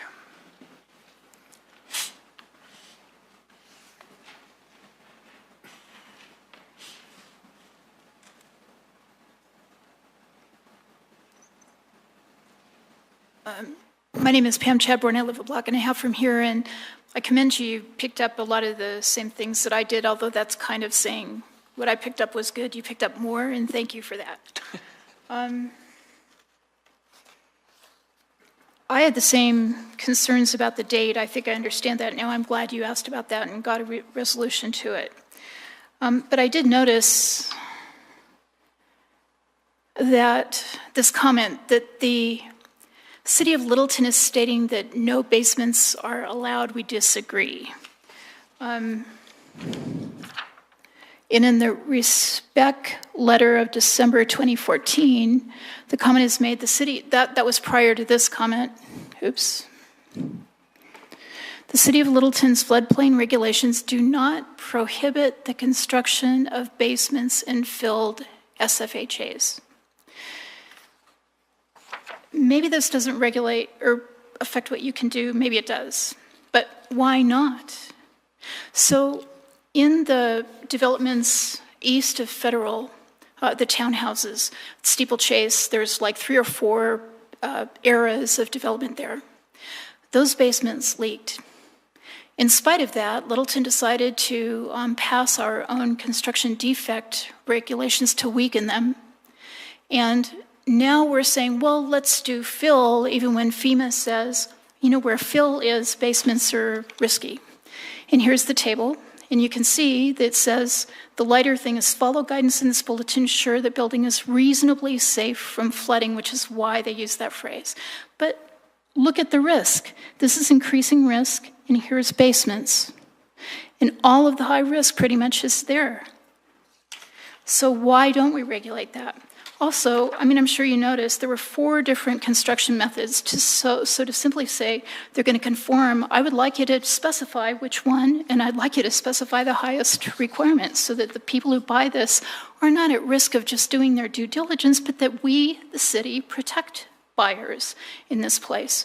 I want to say I commend the neighbor for buying this property when it got stuck. That's awesome. But the buyers should be protected by the city. Also, I was concerned that about the zoning, but there's a statement here that RE zoning is to be maintained, and I'm going to count on that in the subdivision stuff. And there is a picture about that. So that kind of took care of those concerns. But I have a basic problem with the floodplain exception being used to create urban density along the river. That is going to change the character totally if you guys keep doing that. If applicants keep bringing up, if you approve it, they're going to keep bringing them. So I'm very concerned about that. Thanks very much. Thank you. Is there anyone that didn't sign up that wishes to speak? Seeing none, do we have to vote on closing the public portion? No. Oh, yes, thank you. Does the applicant wish to say anything else? Thanks for bringing that up. Okay, we'll close the public portion of the meeting. Discussion amongst commissioners, or if you've got a good pair of lungs, the motion. All right, I'll start this off. I may need somebody to jump in here and finish it, but if you run out of gas. Yeah, exactly. We are at altitude, of course. Man.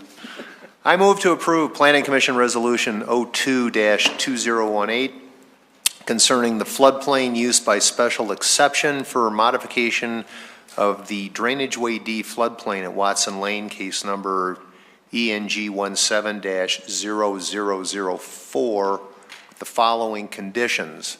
Number 1, prior to construction of the floodplain improvements, the applicant shall obtain a grading permit which includes a final grading plan and erosion and sediment control plans. Number 2, the final plat of subdivision shall include the following notes. 1, the proposed floodplain as shown is subject to approval by City of Littleton floodplain use by special exception and by Federal Emergency Management Agency, FEMA, via a letter of map revision, or LOMR. 2, the site grading and construction of any buildings with basements on the parcels removed from the floodplain by the LOMR are subject to the conditions of the city's floodplain use by special exception. Such properties shall be certified by a professional engineer as, quote, reasonably safe from flooding, unquote, pursuant to requirements of FEMA Technical Bulletin 10-01. Sub 3, parcels requiring the LOMR be effective prior to issuing building permits are indicated by an asterisk.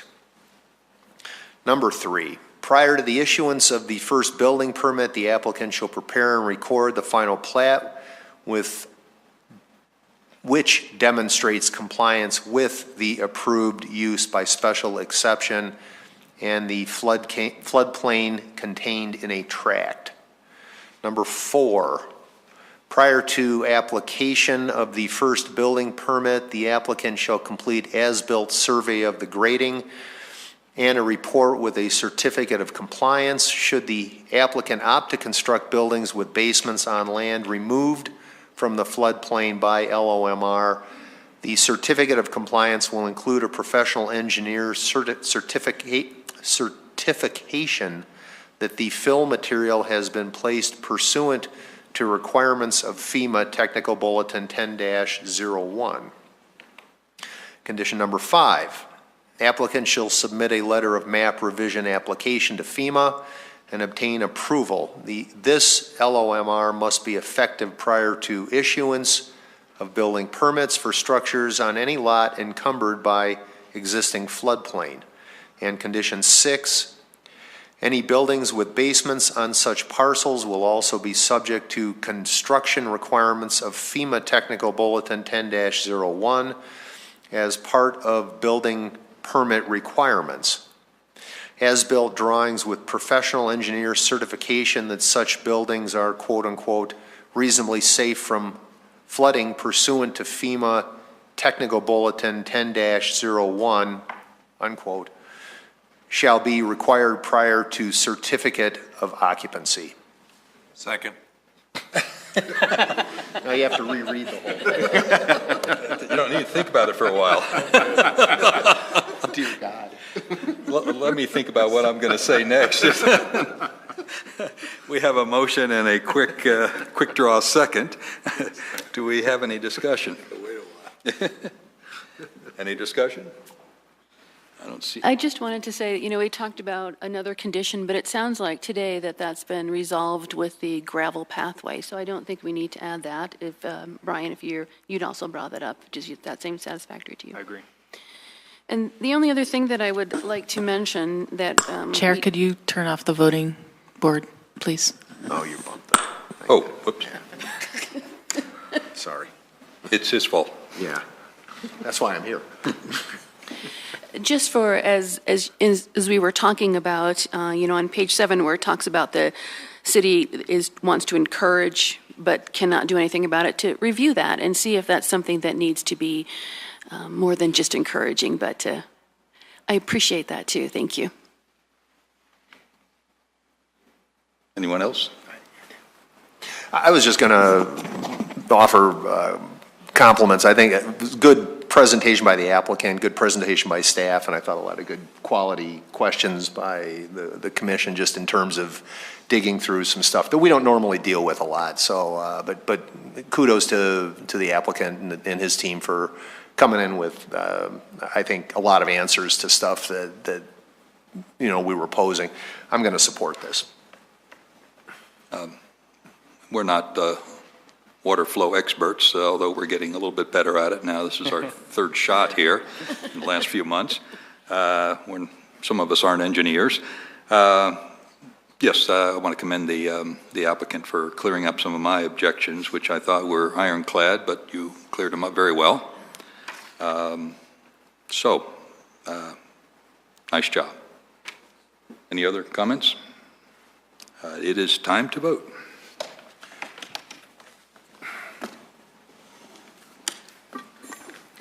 It's unanimous and the motion carries. Thank you, and good luck with your project.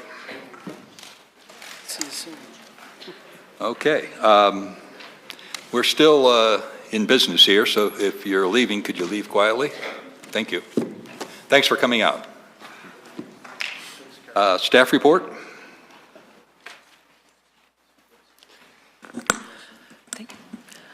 I only have one comment, and that would be to recognize that the public comment at the beginning of this meeting, there were some comments about the Bellevue corridor plan, and I just want to let everyone know that we will make sure that those comments get forwarded into the format for that project. So that's my only comment. Okay. Any commissioner comments? Or Andrew will kill you if you come up with something. Second.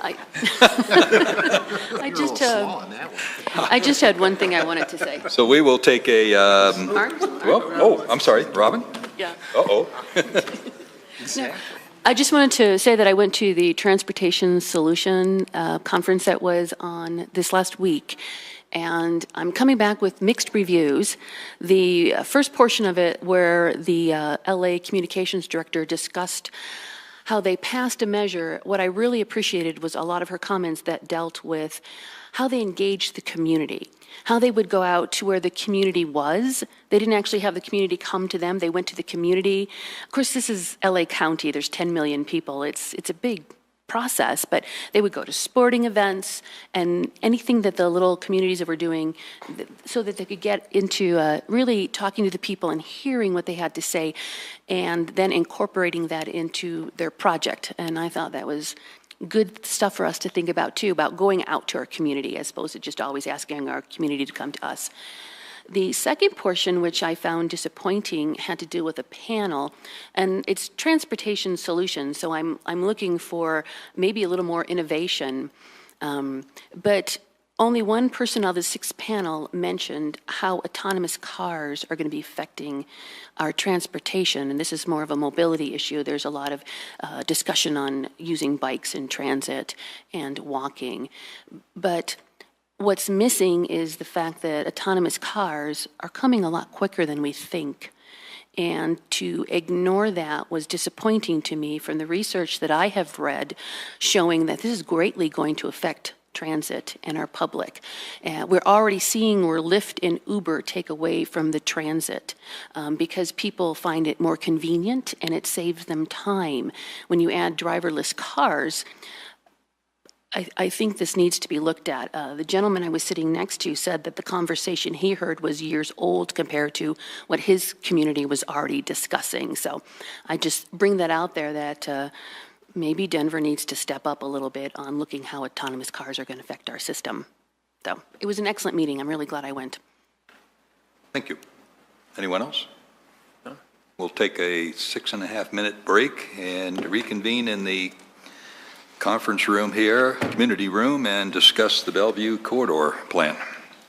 This meeting is adjourned.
Well, we had 10-minute break. Everybody's refreshed, ready to go for another 2 hours. Nice.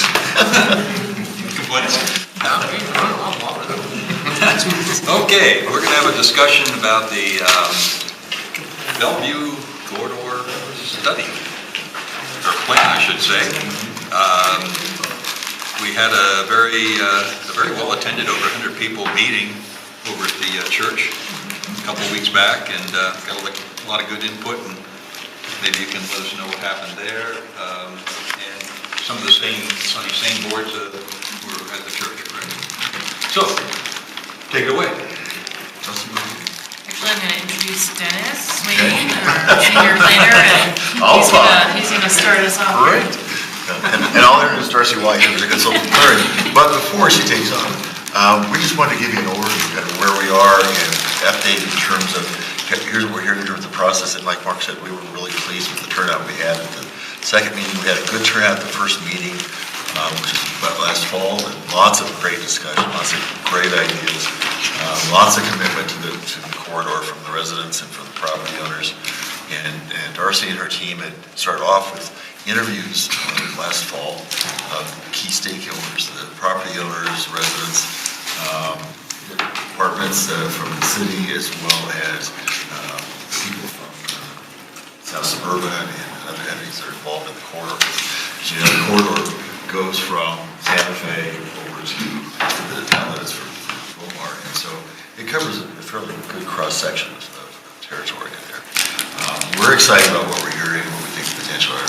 We're liking the way it's going, but we want to get your feedback too in terms of what we're hearing. We'll be doing more updates with you as we go through from the public. Getting comments back online from Open Littleton. We're posting information we're putting out. Littletonplans.org. We've got a pretty good outline there of what's happening. So there's a lot going on. I think it's exciting for us. Darcy has had a tremendous experience and background, and it's been great to work with, and I think we're excited. It's very responsive as we come up with kind of our ideas as well, and so we really appreciate that. It's been great to work with her team. What she's going to do is kind of go through what we presented in terms of where we are and what's happening and what the main concepts are. And I think Darcy will take Great, thanks Dennis. Good evening everyone. I'm Darcy White with Clary & Associates.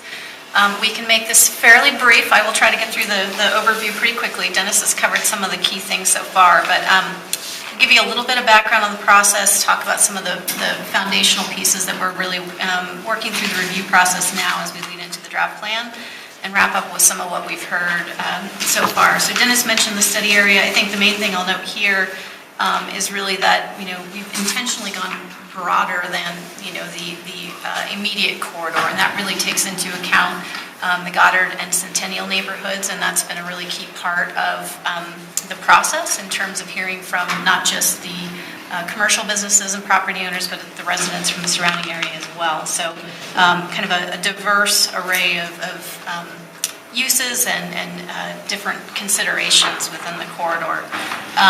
A couple things to note in terms of the purpose of the plan. This is really meant to be a guiding document. There's a lot of work that's been done, either in or adjacent to this corridor already. The Platte River corridor in particular, there's a lot of work that's been done there with the South Platte River Corridor Vision, South Suburban Master Plan. So we have looked at and are kind of trying to incorporate, any of the relevant recommendations there. So this is really a way to kind of bring together all of the different work as it applies to this corridor. So this will be a foundation for future consideration as new projects come in the corridor, as the city's making decisions about public improvements in the future. So a lot of different purposes for this, but really kind of a foundational document for this corridor. In terms of the overall timeline, we really got underway in October and did a lot of our preliminary work leading into the end of the year. We are just about ready to kind of put together the draft plan. We had a lot of the preliminary components pulled together for the meeting a couple of weeks ago, so we're in the process of going through all the input that we've received and making updates to that to get ready to release the draft plan. So we'll talk a little bit more about the next public meeting kind of towards the end here, but we are on track at this point to finish the review process with Planning Commission and Council, shooting for a June timeframe for adoption. And public input has really been critical at each step of this process. We've gone through 2 rounds, as Dennis noted, early on, kind of before we really did a whole lot of work, just trying to get grounded in terms of what residents of the corridor, business owners, a lot of different perspectives about what people saw as some of the issues and opportunities in the corridor and what their vision was as well. So each step, we have intentionally had kind of your traditional public meetings like the open house we had, but also provided that online forum, which has been really well used. That's something that's really seemed to gain a lot of traction for residents on this project as well as others in the city. So we will continue that track with our next round of public meetings in March as we lead into the adoption process. So each time we go out to the community, we're distilling that information down, using that to update the materials and then moving forward. So it's an iterative process. In terms of the foundations, as the plan is starting to come together, we really kind of looked to the initial inventory and analysis work that we did in the fall. There were really 2 components to that. We did some, basic reconnaissance in terms of land use and zoning and, kind of all the existing conditions in the corridor, looking at the related plans, and have pulled together a draft report. Some of the highlights from that report were on the boards, what we shared with the community. Looking at transportation, community character, all of those things. We have also worked with Economic and Planning Systems. They are a partner on this project with us. They prepared a separate retail analysis to inform basically the kind of eastern half of the corridor and some of those opportunities there. Columbine Square is obviously one of those opportunity areas we'll talk about, but the question was really looking at, what demand might we see in this corridor in the future, and how does that translate in terms of the types of opportunities that we might have. So that's kind of the foundational piece that we've used. In terms of the key findings, this really came from both the work that we did, but also from the conversations with the community and the stakeholders. And so I think a lot of similar themes, definitely concern about pedestrian and bicycle safety, observations about, there really isn't a, I think at least from the eastern half of the corridor, perception that, this portion of Bellevue corridor isn't unlike many other commercial corridors we might see in the region. And so how do we kind of create a more distinct identity there? And also concerned about how existing and future development relates to the neighborhoods. And so that applies to both the single-family neighborhoods on the west edge, but as well the multifamily neighborhoods on the south side. So definitely a lot of similar themes in terms of the opportunities that people see for the corridor. The river is a huge asset.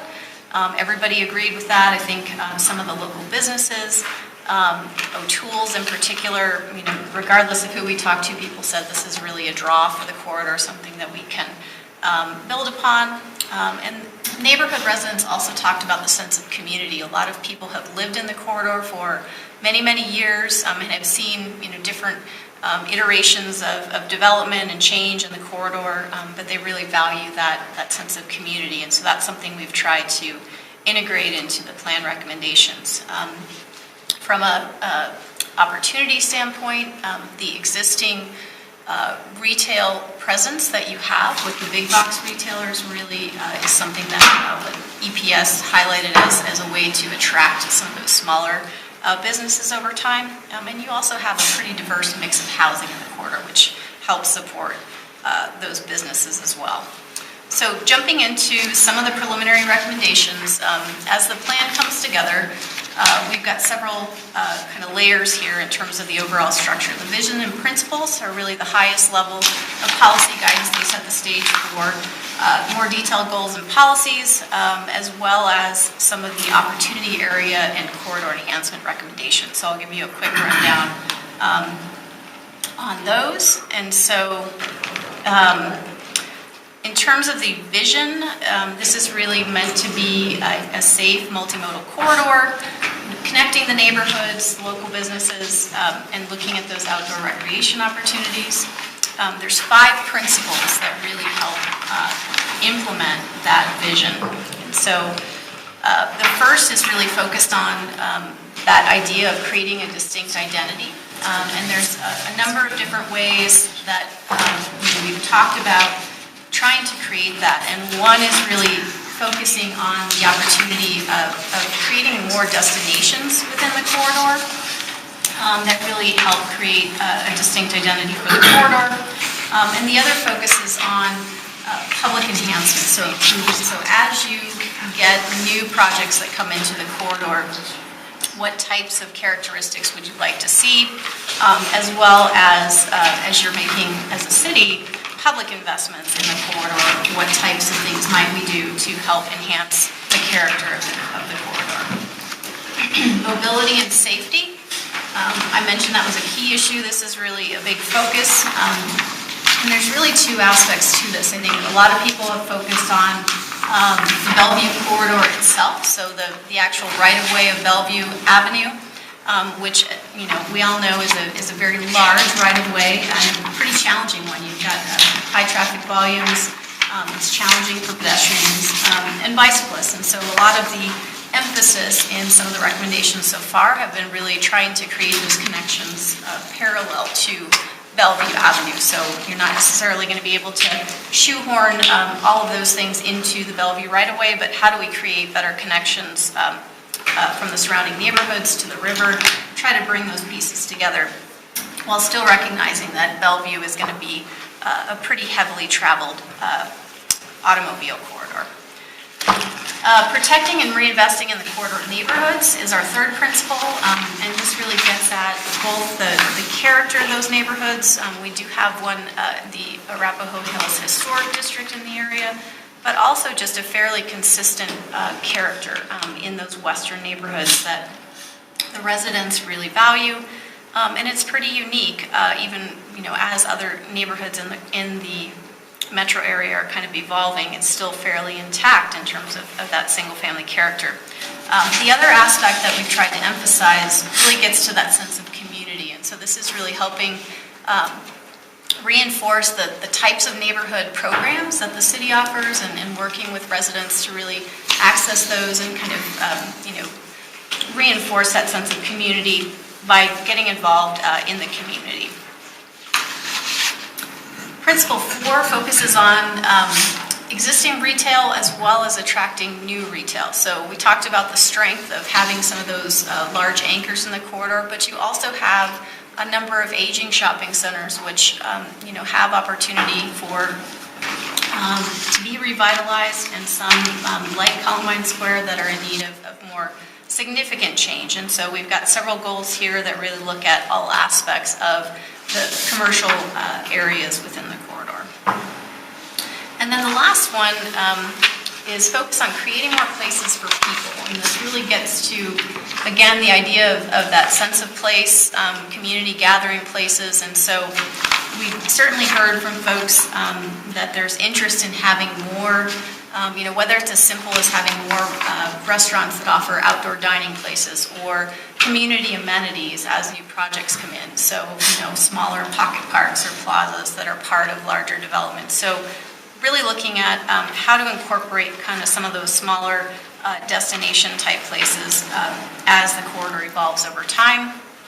And also looking at trying to activate the river's edge. There have been some positive changes there in terms of recent development, kind of facing the river, addressing the river, and creating a nice edge. But you also still have, as many other communities along the river have, a lot of industrial development and uses that have been there for a long time that aren't necessarily, reflective of the natural character of the river corridor, or ultimately the best use of those properties in the long term. So all things that we've considered as we talk about some of the corridor recommendations. So this really shifts from the kind of the policy level to some actual, sites, locations in the corridor, and some of the physical recommendations. So I'll talk about both short-term and long-term opportunity areas, and these are really, looking at the corridor as a whole, where are the areas we'd really like to either in need of change now, like Columbine Square, or areas where we'd like to encourage reinvestment or change over time.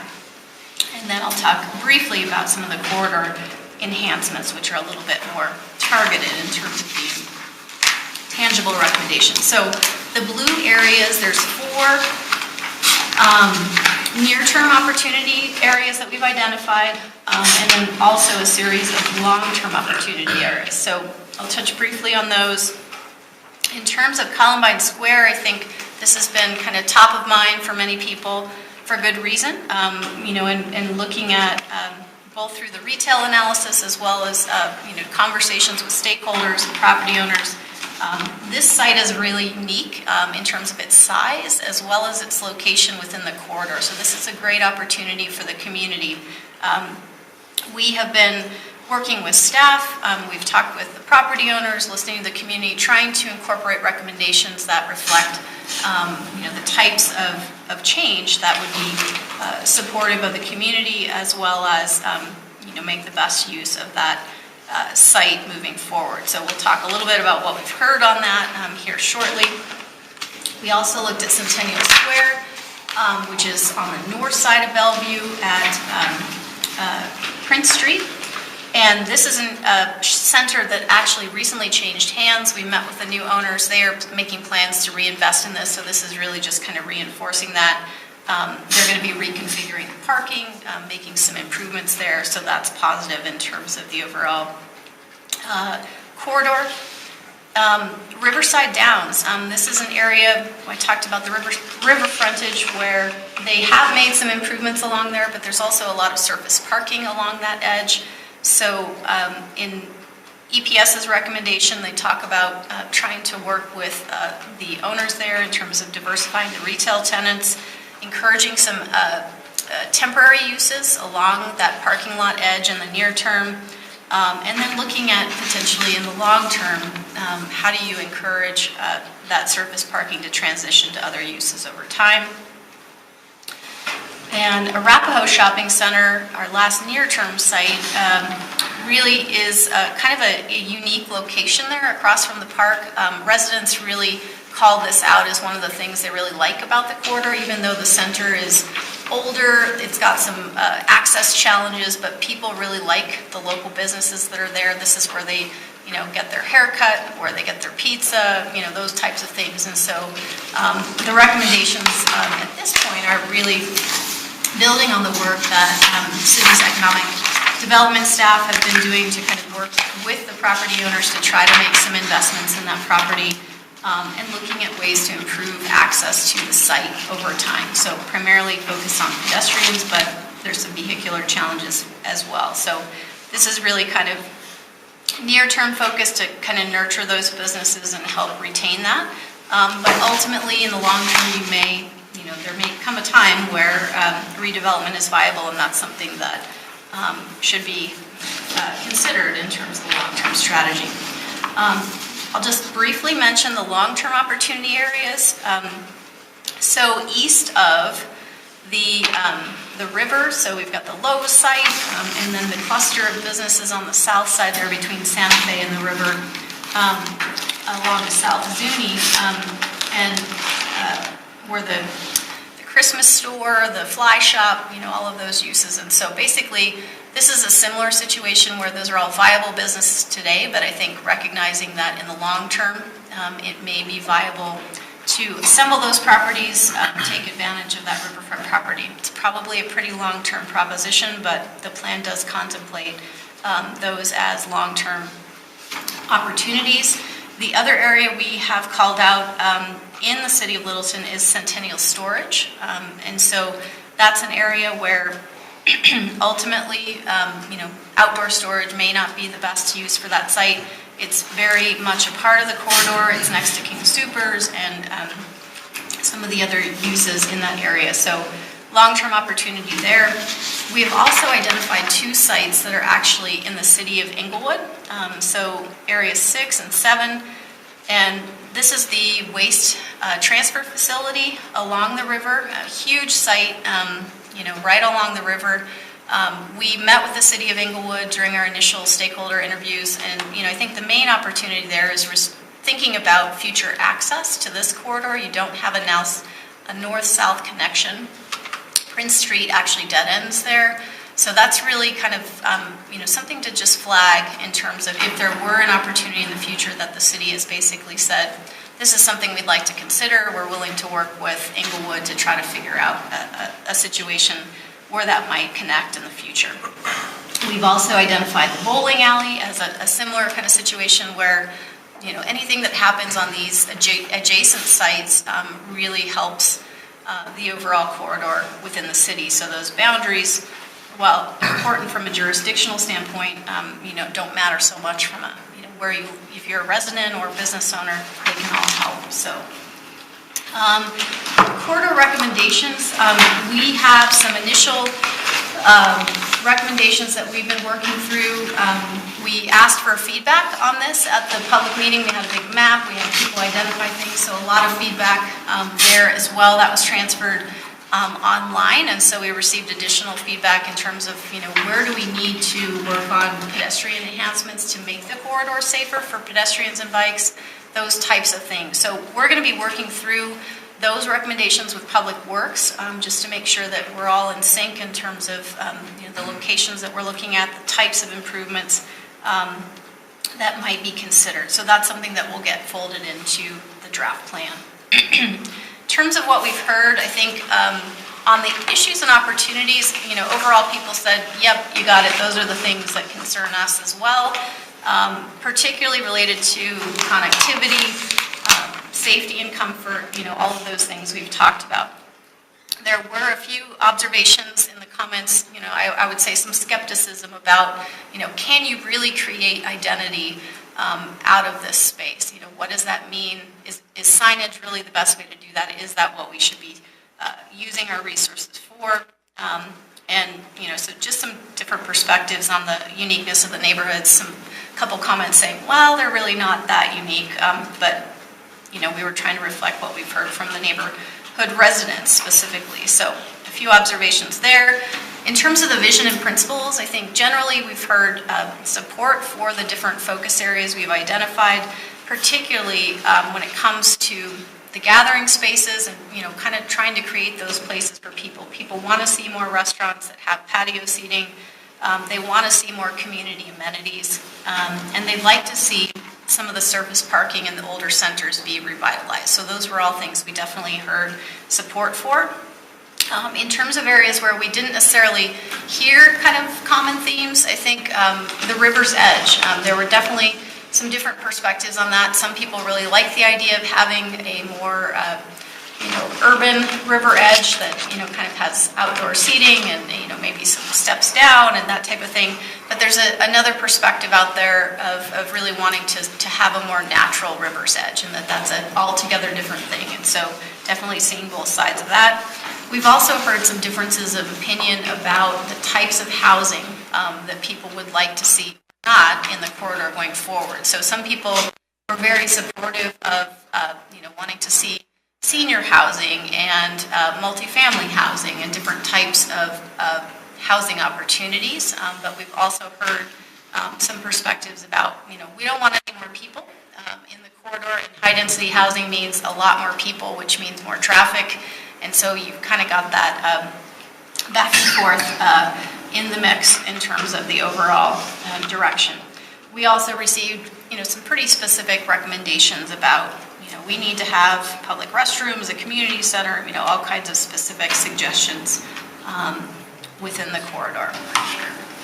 In terms of Columbine Square, I think again, kind of common theme here, general support for those gathering spaces. People like the idea of, if we're going to redevelop this site, which people are really excited about seeing it redeveloped, we want to make sure we have connections through the site, pedestrian or bike connections. We'd like to see some smaller retail spaces with outdoor seating, some green space, housing, as well as family-friendly options. So I talked to a number of folks at the community meeting who, either were new, had recently moved to the corridor or had been there for a long time and saying, we just want some place where we can, kind of hang out, watch our kids play, maybe grab some dinner or a drink and kind of enjoy the space. But again, that central location is something people really see as an opportunity. But we're also hearing the same kind of,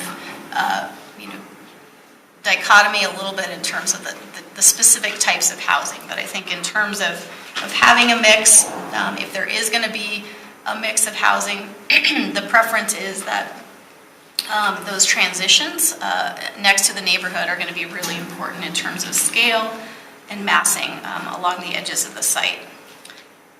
Other comments about schools and potential impact there, as well as consideration for sustainable development practices as part of that future redevelopment. Other quick things, I think in general, the feedback on the other opportunity areas was pretty consistent. People want to see reinvestment in Centennial Square. The one I would point out, Riverside Downs, this was interesting. Every time we visited that site, the surface parking has been pretty well empty. And, several people noted, you need to go there in some different hours because, every time we go there, it's full. So I'd be curious to hear other observations there, that it's maybe not as underutilized as it appears, but certainly access and kind of circulation, and there's a challenge. Similar to Arapahoe Square, Arapahoe Shopping Center, I'm sorry. So wrapping up, we are working through, based on feedback we get tonight and the public comment, putting together that draft to kind of get that released officially in mid-March. And our next community meeting is scheduled for March 22nd, and that will be at the church again, correct, Jocelyn? Okay. And then we'll do a study session with you guys on April 9th. And then we've got a joint study session planned for April 24th with the City Council. And then moving into the adoption hearings from there, assuming everyone is comfortable with that direction. So we'll stop there. Just one thing to add too on the community engagement. So the Open Littleton opportunity for comments on this project closes tomorrow. So all of the comments that we've received since we put this together, all of that still gets forwarded to Darcy. So just to clarify that tomorrow is actually the end of when we'll have this portion of the project for community engagement comments. Questions? Question how we're going to do this, because there's different sections. I'm sorry? There's different sections that Darcy's on by. Thanks for all the work you've done. It's really quite impressive. Should we ask our questions based on going through that way, or just ask our questions and then move on to the next person? I think just ask your questions and move on. Okay. I'm not saying I have to go first. Oh, well, maybe you have to be. All right, who wants to be first? Okay, I'll go first. Oh, you go first. So I just got some questions and some comments, probably looking for some clarification. And actually, one of our residents brought up this. I'm looking at station, it would have been Station 2, on the second page where it talked about zoning. And it talks about the eastern half of the corridor doesn't match with current market or more recent development trends, and that rezoning would be unattractive. Could you explain that a little bit more, please? So that comment and that observation comes out of the retail analysis from Economic and Planning Systems, and so they're looking at what types of considerations might retail businesses be looking at to relocate in the corridor, and so that's really thinking about what do we have in place now versus what might we need. And so the general trend is that most corridors like this are moving towards more of a mixed use zoning, and so that really gets at being able to accommodate both retail uses but also residential and office, and so that's kind of what's typical in that situation. So that's really what that's getting at, is that it's always if you're wanting to attract a certain type of use, having the flexibility to do different types of things is kind of the general direction. Okay, so meaning it's more mixed use is what the commercial would be saying. Clarify that. And then on the next page, where retail demand, it talks about they expect it to grow over the next 10 years. And of course, what we're seeing now is, we know Aspen Grove doesn't have, they're under rear side down. Where is it showing expected to grow, and what does that look like? So again, this comes straight from the retail study, which is a separate kind of big document, which we can certainly share.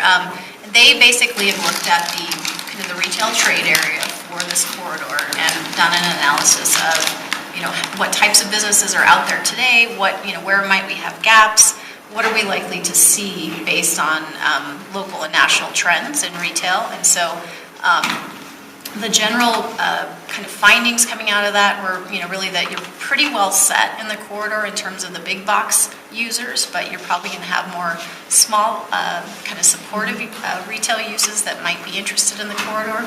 So there's additional detail there, but I think the general direction is, it's really kind of thinking about the types of retail that you're likely to see and might be able to attract, and that it is a bit more constrained, as you said, because of what's happening in the region, but that there are opportunities there. And having the King Soopers there, having those other big box users there is helpful in terms of attracting some supportive uses. So.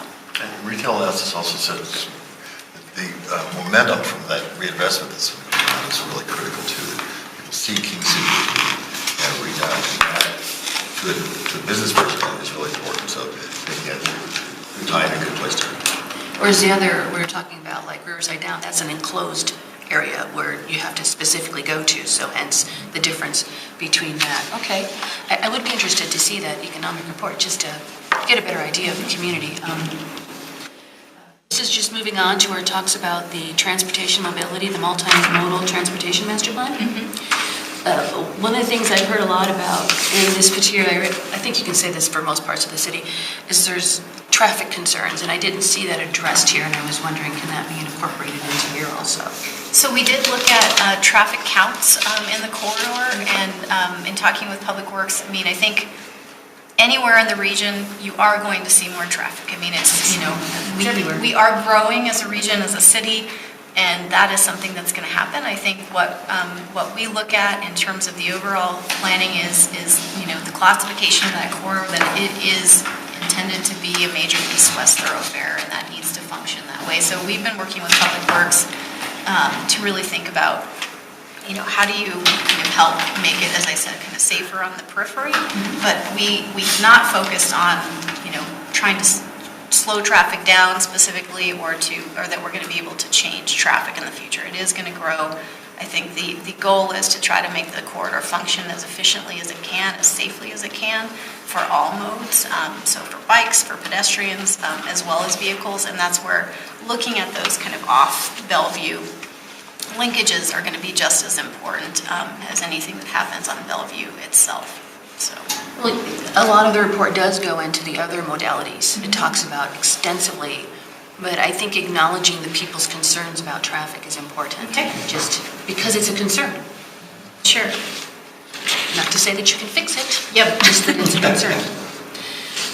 And you touched upon this too. This is talking about the character and identity, the lack of identity, the lack of regulatory tools. This gets into character, especially, you talk about the single-family neighborhoods and a distinct character. Mm-hmm. You will be describing that right, because character means so many things to different people. To define that and measurable results of what that character would look like, so that, as a planning commissioner, for using something like this for some development that comes through, it has a distinct meaning, not a generality. That would be extremely helpful. Then, just as this would have been under Station 3, so I was looking at the vision, and it makes me feel like I'm reading a planning manual, not citizens speaking.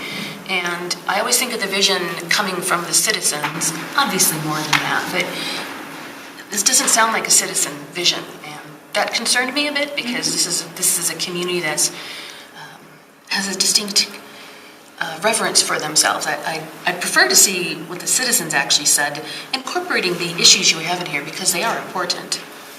fine, but it was so generic, I almost felt like you could say that about Mineral, about Broadway, or anywhere else too, so that was my concern with that. As I'm looking at the flow chart, your vision, your principles, goals, policies, what I'm not seeing is any place where it shows outcomes. So, did we meet what the citizens asked? Do we have measurable outcomes to say, yes, this is what the citizens said, this is what we want? Just acknowledging again what the community has asked for, and is it there or not? And there's probably where you can say, well, you know, the citizens asked for this, but we couldn't do that because whatever. You know, that stuff's always there. You can't please everybody all the time, but just to focus on the outcomes would be great.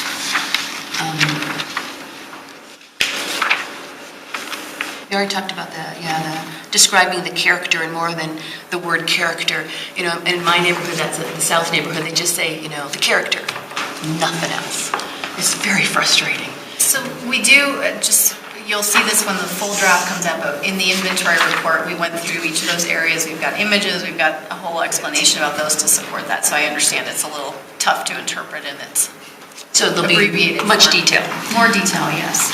This is just going on to Principle 4, where it talks about vacant and underperforming spaces, and then it talks about potentially higher intensity uses, such as multi-family residence. And you'd mentioned there's a mixed feeling about that, so I think that needs to be clarified. The people I had talked to all were pretty much very not wanting more multifamily, saying we've got a lot of multifamily in this quarter, and you know your maps show that. There's a huge section of that. Just acknowledging that it's, this doesn't seem to capture what the community said.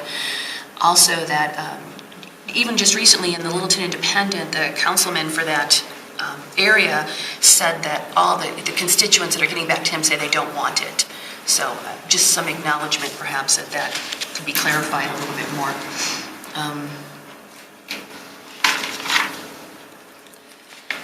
That's it. Let me just do a quick look. That was it. Thanks a lot. Next. I guess I'm next in line. We're going to go counterclockwise. Yeah, good job on getting us to where it's at. I just had a few comments. The mention of the urban renewal area, I think it was 139 and 150 in our packet. Let's see. Robin was talking about that paragraph.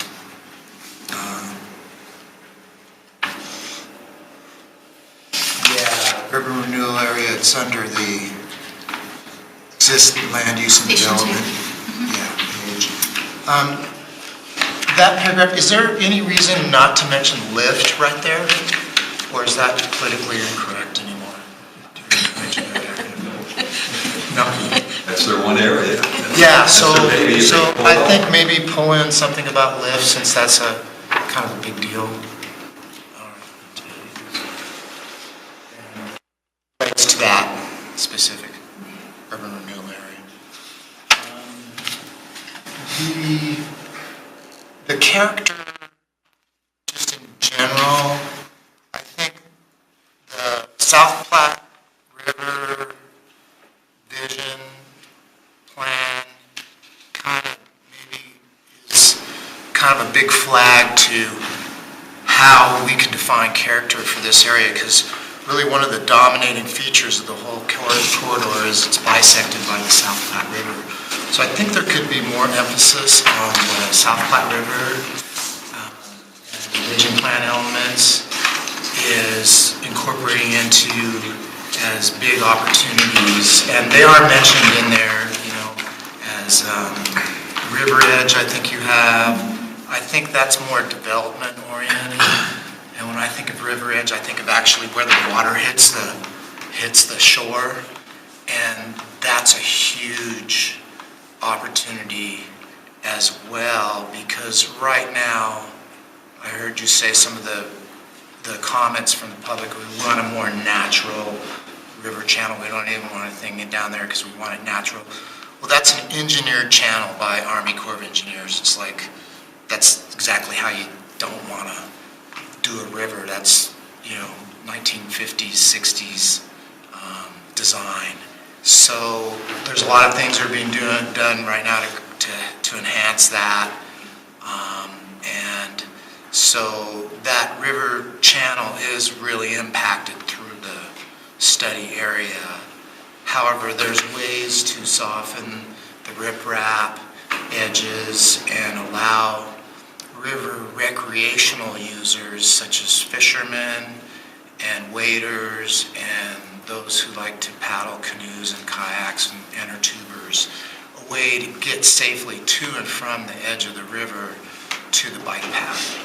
And so that would be really nice to see that emphasized or at least covered in the plan.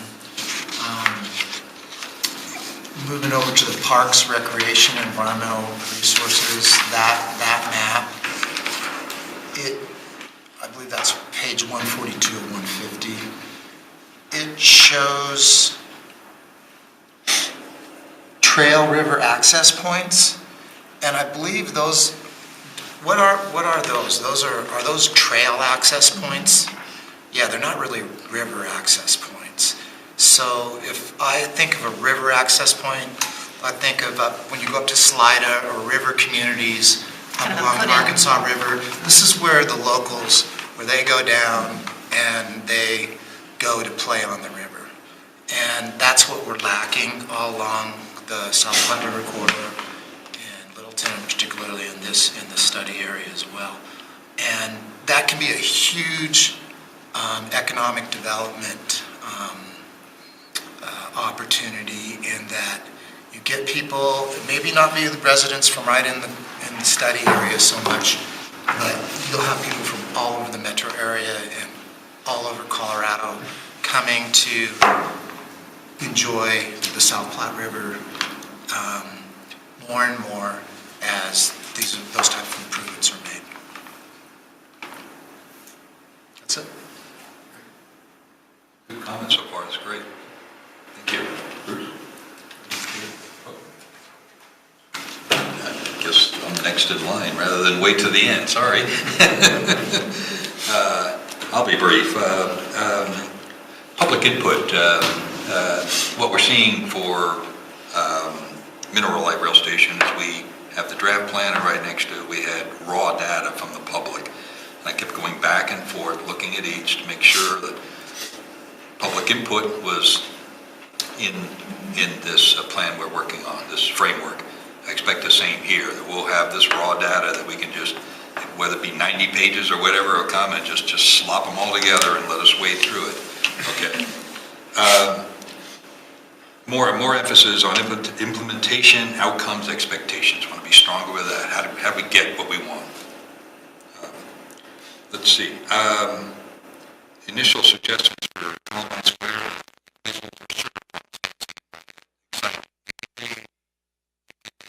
Use. It could be a destiny. It could be a community center with a plaza that somebody mentioned, a comment, citizen, restaurants, a place to let the kids play. It could be so much more than stamp, cell block 17 apartments, and, a couple of pads. So there's so much opportunity there. I think we need to play that up. Let's see, some corridors, it's not about the road, but what's on either side of the road. For Bellevue corridor, it's the muscular road, and it's Indy 500 raceway through there, and what's lost is the retail and facilities to either side.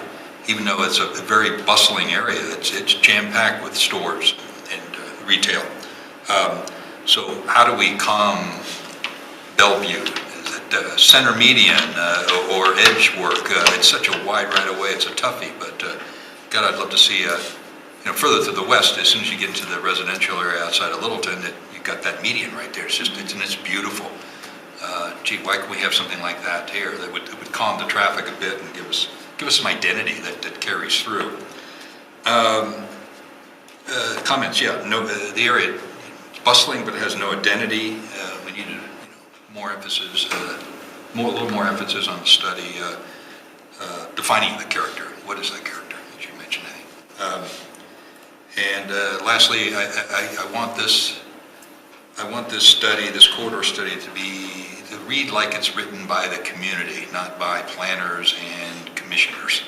So it's a fine line as to how you put the words together to make it feel like it's put together by citizen input. So once that first draft comes out, that's where my red pen is going to be looking to make it more citizen versus planner speak. Those are my just general comments. Thanks. Excellent job. It's really well done. Yeah. On page 10 of your slide deck, you put the word high-rise apartments, technically 3 words.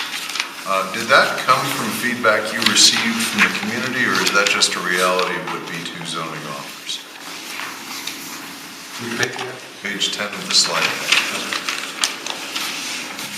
It says key findings, issues, opportunities. Okay.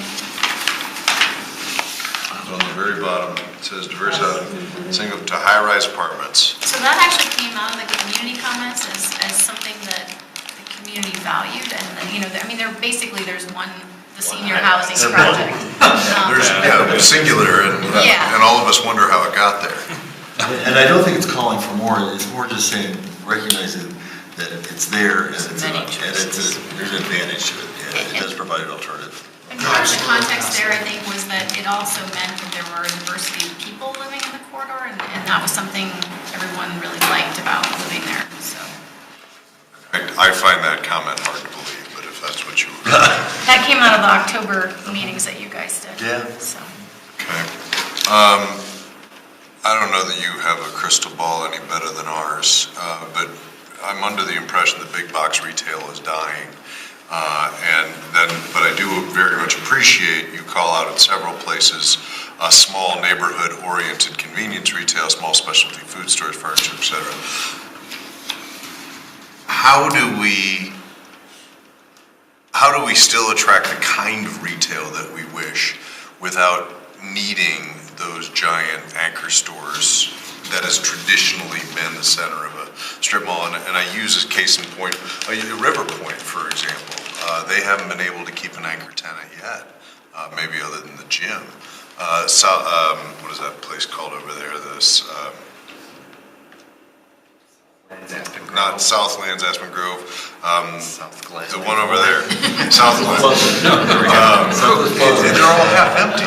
And so even though that everybody says we need retail, and we need textiles, and we need vibrancy, yet we are living in an age of the death of the strip mall. How do we balance that? I think it comes back to the question early on of, what do we mean by, the zoning currently is more set up for sort of, the commercial corridor of the past. And I think what we're seeing just more broadly in terms of retail trends is, retailers want to be where there's a sense of place. They want to be where there are concentrations of people. So that's where that mix of housing comes in. And so as much as folks don't necessarily want to see, some of that higher density housing, that's where a lot of those smaller retailers are going, is in, as part of a larger project that includes a mix of uses. And so, you're not seeing a whole lot of new retail projects going in just for the sake of doing a retail project. I mean, I think back to the early 2000s in the metro area, and we had a Walmart center going in on every major interchange, and it was a whole different situation, as you said. And so I think communities are having to be much more strategic about working with developers to, kind of create the types of places that they want.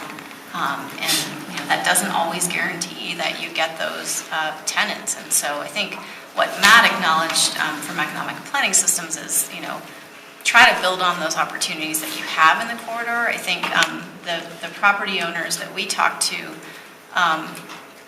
really see, even though it's not in Littleton, having that King Super Center in the corridor as a physical presence is a big deal. And that, other retailers want to be around that's a huge draw. And so being able to kind of build on those is one asset that you have. So there's no magic answer to that question, but I think it's visibility, it's access, all of those things. And I think when looking at that, at the sites that you have, each one has some kind of specific challenges, and so being aware of those and trying to maximize the opportunities that you have. The culture, when a Starbucks goes in, it means the rent's too high for somebody else to get in there, right? And one of the things they said specifically about the one, I think you call it Arapahoe Square, it's at Bellevue and Lowell, that triangle parcel, was the stores, and they loved the local aspect of the stores. And I've lived in that neighborhood for 15 years, and it truly is dependent on the quality of the pizza place, on whether or not that entire I'm totally serious. I'm totally serious. That's how it works. And right now there's a good pizza place, so we're in business. This is good news. But it goes to, it's a local place. It's a unique place. It's a chain technically, but there's only 2 or 3 of them, and they're just getting going. They're the kind of guys we're rooting for, the entrepreneurial energy. So when we say retail, we really want things that become those grassroots stores that you have. We're not trying to attract the next strip mall, the next row of Anytown USA stores. And I want to be very specific with you that that's not what I've ever experienced we want. My last question is just a technical question. What are the improvements that are going on to Federal and Berry? It says here there's... Pedestrian crossing. There already is a pedestrian crossing. There's none there. But at Federal and Berry, yeah, there is. For the whole mile of Federal, I drove it on the way here. That's a good bike crossing.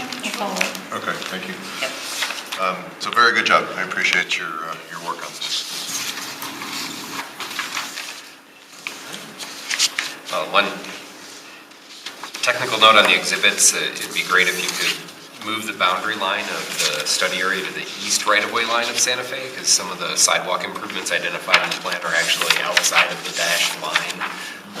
It's the pathway that the folks from the apartments use to get to Bellevue on the east entrance ramp to Santa Fe, so just an exhibit thing. One thing that I felt could be emphasized more with mobility and safety, and perhaps this is fleshed out in the final version of the plan, that are emphasizing connections as opposed to just crossings. The boards, I think, referred to a lot of crossings and making the crossings safer.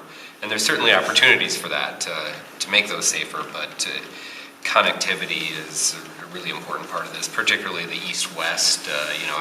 I live, over near Cornerstone Park, and traveling west on Bellevue on foot or on a bike is really unpleasant. I think the one time I walked to King Soopers was after we'd had about 24 inches of snow and the roads were shut down, and I desperately needed half and half.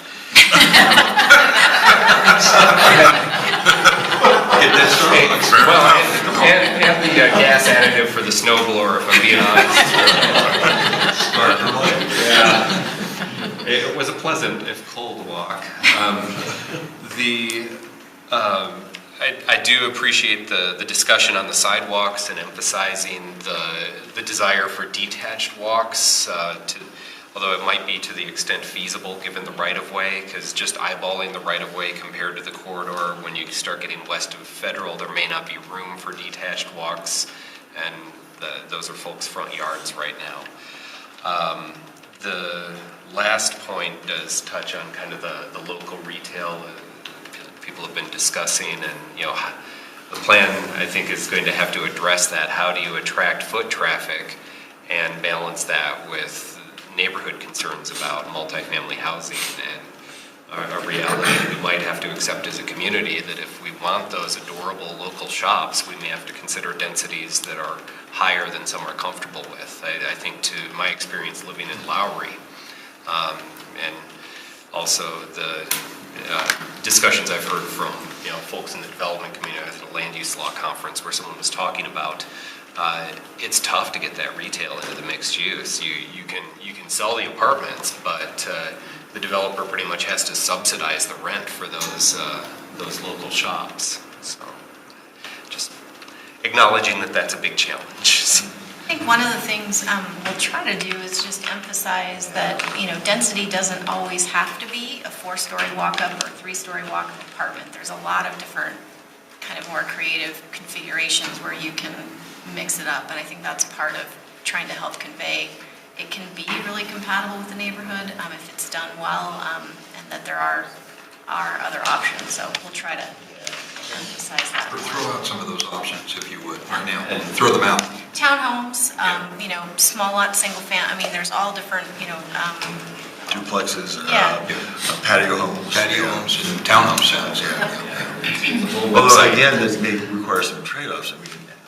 Where if you get the patio homes, which are pretty low density overall, you may have to have some higher density somewhere else in the project. Well, we see the mixed desirability of mixed housing.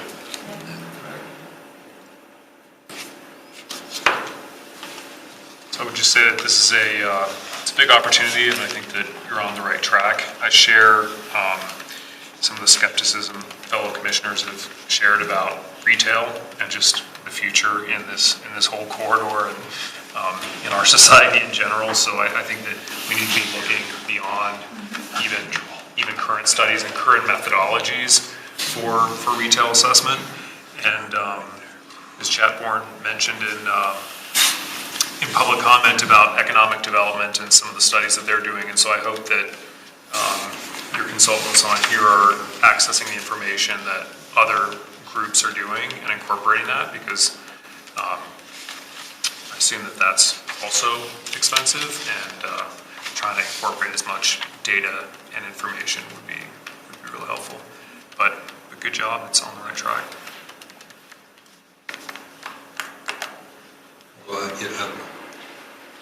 I walked this whole area and wrote down every retail establishment. You walked it? Really? Yeah, dangerous. Yeah, not with the 29 inches of snow uphill both ways like you were moaning about, but it is a bustling area. I mean, if you don't take into account Columbine Square, dead and boarded up, but there's a lot going on. It's bustling there, and so it has maybe more retail potential than, say, other areas. Maybe that's a pipe dream, but I have a feeling that it could support more. I think the data point that jumped out at me from our stakeholder interviews and talking with the South Platte folks is, I think 500,000 people a year use that river corridor. I mean, that's a tremendous amount of people kind of traveling through the corridor, north-south. And so, thinking about other parts of the metro area where you're starting to have those uses along the river that, become those destinations, and you've got a good foundation for that, but that's a huge opportunity, so. I can speak for everyone. It's going to be exciting to see the first draft. And that'll be, what, mid-March, you're saying? Okay. Just roughly, is it 60 pages, 40 pages, what is it, 180 pages? What is it? So I think the inventory report's about 50, and I want to say the plan is actually, let me see here. It's manageable. And don't get too, photographs are nice, but don't get photograph happy. You can see reports that they use photographs as a crutch for not doing the work. Yeah. Focus on substance. And it's got to be photographs of the area, not somewhere in Boulder. We experienced that with other corridor studies. Anything else? Great. We are adjourned. Thank you. Thanks for sticking around. Appreciate your perseverance. Thank you for